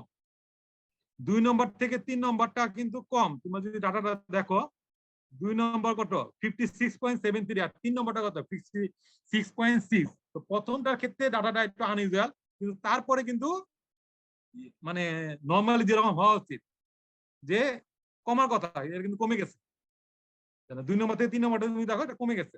সুতরাং আমার এক্সপেরিমেন্টাল 10টা ঠিক আছে, যদিও ডিফারেন্স আছে, ডিফারেন্সটা আমরা জানি যে কেন ডিফারেন্স গুলো, বুঝা যাচ্ছে? আর আরেকটা গাপ যেটা তোমাদের ইয়েতে নাই, সেটা তোমাদেরকে আমি আর দেখানোর জন্য, যে রেনল্ডস নাম্বারের সাথে নুসেন নাম্বার প্লট। তো আমাদের এক্সপেরিমেন্টে কি হচ্ছে, আমাদের এক্সপেরিমেন্টে কিন্তু রেনল্ডস নাম্বারটা আস্তে আস্তে কমে। তো এইখানে এই প্রথম যেটা দেখতে পাচ্ছ, এটা হলো এই পয়েন্টটা হলো প্রথম অবজারভেশন, তারপরে হলো দ্বিতীয়, তারপরে প্রথম যে রেনল্ডস নাম্বার যে ডাটাটা, এটা হলো 3 নম্বর অবজারভেশন। তো আস্তে আস্তে আমরা দেখতে পাচ্ছি যে রেনল্ডস নাম্বার যদি বাড়ে তাহলে নুসেন নাম্বার বাড়বে। এক্সপেরিমেন্টাল ডাটাটা একটু আনইউজুয়াল, কিন্তু থিওরিটিক্যাল ডাটাটা কিন্তু ঠিক আছে। রেনল্ডস নাম্বার বাড়ার সাথে সাথে নুসেন নাম্বার বাড়ছে, বুঝা যাচ্ছে? এইটা হলো নন ডাইমেনশনাল প্লট। নন ডাইমেনশনাল ডাটাগুলো এখানে তোমাদের দেখানো হয়েছে। তো এই হলো তোমাদের, তোমরা নরমালি এই কাজগুলো করো, তাই না? তোমাদের যে এক্সপেরিমেন্ট করানো হয়, তোমরা একটা এই ডাটাগুলো দিয়ে দেওয়া হয়। নরমালি আমরা কি করি, ডাটা শীট দিয়ে দেই, এই ডাটা শীট দিয়ে তোমরা বসে বসে ক্যালকুলেট করে করো। এই অলরেডি 3টা এক্সপেরিমেন্টে তোমরা করছো, তাই না? 3টা এক্সপেরিমেন্টে তোমাদের এই কাজ করানো হয়েছে, ডাটা শীট দিয়ে দেওয়া হয়েছে, তোমরা ক্যালকুলেট করছো, বসে একটা রিপোর্ট করে ইয়ে করছো। কিন্তু আলটিমেট তোমাদের উদ্দেশ্যটা কি? তোমাদের কিছু শেখা, তাই না? এই যে ডাটা করলা, ক্যালকুলেশন তো করতে পারো। যারা অ্যাকাউন্টেন্ট তারাও ক্যালকুলেশন করে, তোমরা ইঞ্জিনিয়ার, তোমরা ক্যালকুলেশন করবা। কিন্তু তোমাদের ইঞ্জিনিয়ারিং ক্যালকুলেশনটা হবে সেরকম, যেটা তোমরা প্র্যাকটিক্যাল অ্যাপ্লিকেশনটা বের করবা, যে প্র্যাকটিক্যাল ইন্টিগ্রেশনটা কি কেন হচ্ছে, সেই জিনিসগুলো। এই জন্য আজকে তোমাদের আসলে এই ক্যালকুলেশন গুলো আমি করতে দিই, আমি নিজেই এক্সেলে করে তোমাদেরকে রেজাল্ট গুলো দেখাচ্ছি, যে কেন আমরা রেজাল্ট গুলো অ্যানালাইসিস করছি। তোমাদের বলে না যে গ্রাফের ডিসকাশন গুলো করতে, তোমরা কি করো, হ্যাঁ এটা এটার সাথে বাড়ে, এটার সাথে কমে, কিন্তু তোমাদের ক্রিটিক্যাল অ্যানালাইসিস করতে হবে। এই অ্যানালাইসিস জিনিসগুলো তোমাদের শিখতে হবে, যে কিভাবে অ্যানালাইসিস করে, গ্রাফগুলো কিভাবে অ্যানালাইসিস করে, রেজাল্ট থেকে তুমি কি পাচ্ছ। এই ওকে, তোমাদের আজকে এই পর্যন্ত। Recording stopped. নেক্সট দিন আমরা যেটা করব, তোমাদের যে এক্সপেরিমেন্টটা তোমাদের দেখানো হলো, এটা আমরা একটা সিমুলেশন করব। আমরা যে প্লেটের উপরে যে বাউন্ডারি লেয়ার ফর্ম করে, সেটাকে আমরা দেখতে পাচ্ছি এক্সপেরিমেন্ট যখন চালাইছো, দেখতে পাচ্ছি, কারণ এআর দেখা যায় না, বাউন্ডারি লেয়ার আমরা কিছু দেখি নাই।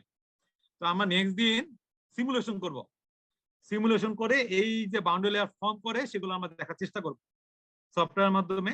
আমরা যে সফটওয়্যারটা ইউজ করবো সেটা হলো কমসোল মাল্টিফিজিক্স, সেই সফটওয়্যার দিয়ে আমরা এটাকে সিমুলেশন করব। সিমুলেশন করে আমরা দেখবো যে এটার উপরে কিভাবে বাউন্ডারি লেয়ার ফর্ম করে, তারপরে বাউন্ডারি লেয়ার বিভিন্ন পয়েন্টের টেম্পারেচার আমরা দরকার হলে ওখান থেকে নুসেন নাম্বার বের করবো, করে আমরা ক্যালকুলেশন গুলো দেখবো। আমরা এক্সপেরিমেন্টের ডাটার সাথে কিছুটা মেলানোর চেষ্টা করবো, যে কতটুকু আমরা মিলাতে পারি। তো বাউন্ডারি লেয়ার প্রোফাইল টোফাইল সেগুলো আমরা দেখবো। কারো কোনো কোশ্চেন আছে কিনা জিজ্ঞাসা করতে পারো, আর না হলে আমি আজকে এটা ক্লোজ করব। তোমাদের কারো যদি কোনো কোশ্চেন থাকে বলতে পারো। আজকে স্লাইড যেটা আছে এটা আমি তোমাদের দিয়ে দেবো, এক্সেল ফাইলটা দেবো না, এক্সেল ফাইল তো আমি নিজে ক্যালকুলেট করছি, এটা তোমাদের দেবো না। আর তোমাদের এই যে এই ডাটা শিটটা আছে, এই ডাটা শিটটা দিয়ে দেবো। এই যে প্রথম যে এক্সেল যে ডাটা শিটটা আছে, এটা তোমাদের দিয়ে দেবো। এটা দেখে দেখে তোমরা বাকি যেগুলো আছে ক্যালকুলেশন যে ডাটা গুলো আছে, এটা তোমরা ফিল আপ করবা, তোমরা নিজেরা করবা, বুঝতে পারছো? এই ডাটা শিটটা আমি তোমাদের দিয়ে দেবো, তোমরা ওটা ক্যালকুলেট করবা। কেন ক্যালকুলেট করবা? কারণ তোমাদের একটা পরীক্ষা হবে, তখন তোমাদের এই ক্যালকুলেশনটা কাজে দিবে। যারা ক্যালকুলেশন করবে না তারা ওই পরীক্ষাতে সমস্যা হবে। সুতরাং তোমাদের কাজ হলো বাকি যে ক্যালকুলেশন যে শীটগুলা এগুলা ফিল আপ করা। তোমাদের যে ক্যালকুলেশন যে শীটটা আছে সেটা হলো তোমাদের ফিল আপ করা। তোমাদের আমি স্লাইডটা দিয়ে দেবো আর এই যে এই ডাটা শিটটা দিয়ে দেবো। তোমাদের কাজ হবে তোমাদের যে এটা তো আমি দিয়ে দিচ্ছি, এটা ফিল আপ করে তোমাদের যে ক্যালকুলেশন যে দুটো শিট আছে এই দুটো শিট তোমরা নিজেরা ফিল আপ করবে। তোমরা নিজেরা ক্যালকুলেট করে এটা ফিল আপ করবে। বুঝা গেছে? তো নিজেরা যারা করবে হাতে তারা পরবর্তীতে তোমাদের যে পরীক্ষা হবে সেটাতে ভালো করবে, আর যারা করবে না তারা ভালো করবে না, এটা নিশ্চিত। ওকে, আরো কোনো কোশ্চেন? স্যার পরীক্ষা বলতে যে একটা কুইজ নিতে চাইছিলেন ওইটা? হ্যাঁ, আচ্ছা এবং কুইজটা হবে র্যাপিড। তুমি আরেকজনকে আনসার বলার সাথে সাথে তোমার টাইম শেষ। স্যার কুইজ বলতে তো মনে মানে করো যে তুমি আরেকজনকে আনসার বলে দিবা যে না এটার আনসার এটা, সাথে সাথে তোমার টাইম শেষ। কুইজ বলতে তো ফুল কোর্সেরই নাকি জাস্ট শুধু না, এক্সপেরিমেন্ট শুধু এটা এক্সপেরিমেন্টাল। জি স্যার। এক্সপেরিমেন্টাল কুইজটা হবে থিওরি, এক্সপেরিমেন্টাল, সিমুলেশন সবকিছুর উপর বেস করে, সবগুলা ক্লাসের উপর বেস করে। জি স্যার। ওকে, নেক্সট ক্লাসে হবে স্যার? না নেক্সট ক্লাসে তো সিমুলেশন হবে, তারপরে ক্লাস। আর আইটা ইনফরমেশন দিয়ে রাখি, নাসিম স্যার মানে তোমাদের একটা সিমুলেশন করাতে কন্ডাকশনের উপরে শেষে সিমুলেশনের উপর তোমাদের কোন সিমুলেশন করে নাসিম স্যার আমাকে যেটা বলছে, তো তোমরা সেভাবে প্রিপেয়ার থেকে। তো তোমাদের তো নাই টেনশন নাই, তোমরা খালি ক্লাস অ্যাটেন্ড করছো।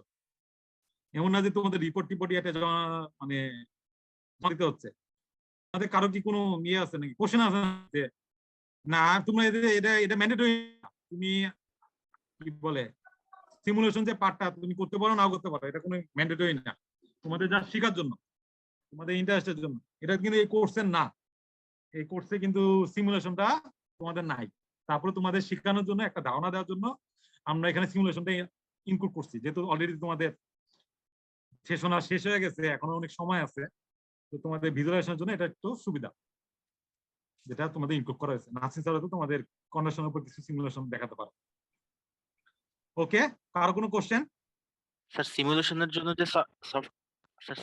যে সফটওয়্যারটার নাম বলেন ওটা কি আমাদের ইনস্টল করতে হবে? যাওয়া সম্ভব না, আমি তোমাদের সফটওয়্যার ইনস্টল করতে বলছি না। তবে আমি আমার যেটা প্ল্যান আছে, আমি যে সফটওয়্যার সিমুলেশনটা করব ওটা দিয়ে আমি একটা অ্যাপ তৈরি করব। আমি জানি না, আমি এখন এটা করি নাই। অ্যাপ তৈরি করব, ওই অ্যাপটা তো যদি আমি তোমাদেরকে দিয়ে দেই একটা exe ফাইলের মতো, ওটা যদি তোমরা ইনস্টল করো তাহলে ওই সিমুলেশনটা তোমরা ওই সফটওয়্যারটা ইনস্টল করতে হবে না, ওই অ্যাপটা দিয়ে তোমরা ওই প্রবলেমটা রান করতে পারবা। যদিও এটা আমি এখনো করি নাই, আমাকে একটু দেখতে হবে। যদি আমি এটা করতে পারি, আমি অ্যাপটা দিয়ে দিলেই তোমরা ওই অ্যাপটা ইনস্টল করে তোমাদের কম্পিউটারে ইনস্টল করেই তোমরা তোমাদের সিমুলেশন ওই সফটওয়্যারটা ইনস্টল করতে হবে না, ওই অ্যাপটা দিয়েই তোমরা ওই প্রবলেমটা সলভ করতে হবে, যে প্রবলেমটা আমি তোমাদের করাবো। আচ্ছা যদি আমি এটা এখনো শিখি নাই, আমি শিখে ওটা আমার ইমপ্লিমেন্ট করার ইচ্ছা আছে। যদি আমি করতে পারি আমি তোমাদেরকে দিয়ে দেবো, তো তোমরা ওটা দিয়ে তোমরা বিভিন্ন প্যারামিটার চেঞ্জ করে সিমুলেশন কিরকম হচ্ছে সেটা তোমরা অবজার্ভ করতে পারো। এই সিস্টেমটা এখন নতুন আসছে, টিচিং এর জন্য ইউজ করা হয়। যদি আমার এখনো এক্সপিরিয়েন্স হয় নাই, আশা করি হয়তো এর মধ্যে হয়ে যাবে, তখন হয়তো তোমাদেরকে আমি শেয়ার করবো। আর তোমরা কেউ যদি সিমুলেশন সফটওয়্যার ইনস্টল করতে চাও করতে পারো, তোমাদের ইচ্ছা, বাট এটার জন্য ম্যান্ডেটরি না। আর কোনো কোশ্চেন? সফটওয়্যারের নামটা কি বললেন স্যার? সফটওয়্যার হলো কমসল মাল্টিফিজিক্স। আমি দেখাচ্ছি সফটওয়্যারটা তোমাদের স্ক্রিনে, তাহলে তোমরা বুঝতে পারবা। কমসল মাল্টিফিজিক্স, কমসল মাল্টিফিজিক্স ভার্সন হলো 5.6 লেটেস্ট। এটা লাইসেন্স করা সফটওয়্যার, আমার নিজে পার্সোনাল কিনা। এটা দিয়ে আমি তোমাদেরকে প্রবলেমটা সলভ করে দেখাবো। স্যার আমরা কি ফ্রি ভার্সন আছে স্যার? মানে ফ্রি পাইরেটেড ভার্সন অনলাইনে তোমরা পাবা, পাইরেটেড ভার্সন অনলাইনে পাওয়া যায়। অনেকেই টরেন্ট তারপরে এর থেকে ডাউনলোড করে। আমার কাছে যেটা আছে এটা লাইসেন্স ভার্সন। তো এটা দিয়ে আমি তোমাদেরকে দেখাবো। তো এটা দিয়ে আমি একটা অ্যাপ বানিয়ে যদি দেই, এই অ্যাপটা যদি তোমরা জাস্ট একটা exe ফাইল তোমরা রান করলেই তোমাদের আর সফটওয়্যারটা ইনস্টল করতে হবে না, ওটা দিয়ে তোমরা তোমাদের এই পার্টিকুলার প্রবলেমটা তোমরা সলভ করতে পারবা, প্লাস রেজাল্টও দেখতে পারবা। বুঝা যাচ্ছে? আর কোনো কোশ্চেন? তোমাদের বাড়ির কাজ থাকলে হলো তোমাদের আমি ডাটা শিটে দিয়ে দেবো, বাকি যে দুটা শিট আছে ক্যালকুলেশন শিট ওটা তোমরা ফিল আপ করবা। নেক্সট ক্লাসে কিন্তু আমি তোমাদেরকে পার্টিকুলারে আমি ইয়ে করতে পারি, যে কাউকে বলতে পারি যে তোমাদের ডাটা শিটটা স্ক্রিন শেয়ার করো। যদি শেয়ার যদি না করো তাহলে মার্ক হবে, তবে সেটা পজিটিভ হবে না। মনে করো তোমাকে হয়তো মার্ক দিলাম -50 কিংবা -30, মার্ক তুমি পাবাই, আমি মার্ক আইদার পজিটিভ কিংবা নেগেটিভ। সুতরাং এক্সপেরিমেন্ট করানো হয়েছে, ডাটা শিট দেওয়ানো হয়েছে, সবকিছু দেখানো হয়েছে, তোমরা বাসায় কিছু করবে না তাহলে তো হবে না, তোমাদের বাসায় বসে কিছু ক্যালকুলেশন করতে হবে। তো এই ডাটা শিটে তোমাদের ক্যালকুলেশন শিটে টেবিল 2 এবং 3 এই দুইটা ফিল আপ করবা। আমি তোমাদেরকে এক্সেলে যে প্রথম ডাটা শিটটা এটা দিয়ে দেবো, বাকি দুটা কাজ হলো তোমাদের ফিল আপ করে রাখা। নেক্সট দিন তোমাদের যে কোনো র্যান্ডম দিয়ে আমি জিজ্ঞাসা করতে পারি যে আমাকে ডাটা শিট দেখাও, আর না হলে কিন্তু নেগেটিভ মার্কিং হবে। ওকে, আজকে তাহলে এই পর্যন্ত রাখছি, তাহলে আমি তোমাদের এগুলো আমি শেয়ার করে দেবো। ওকে, বাই।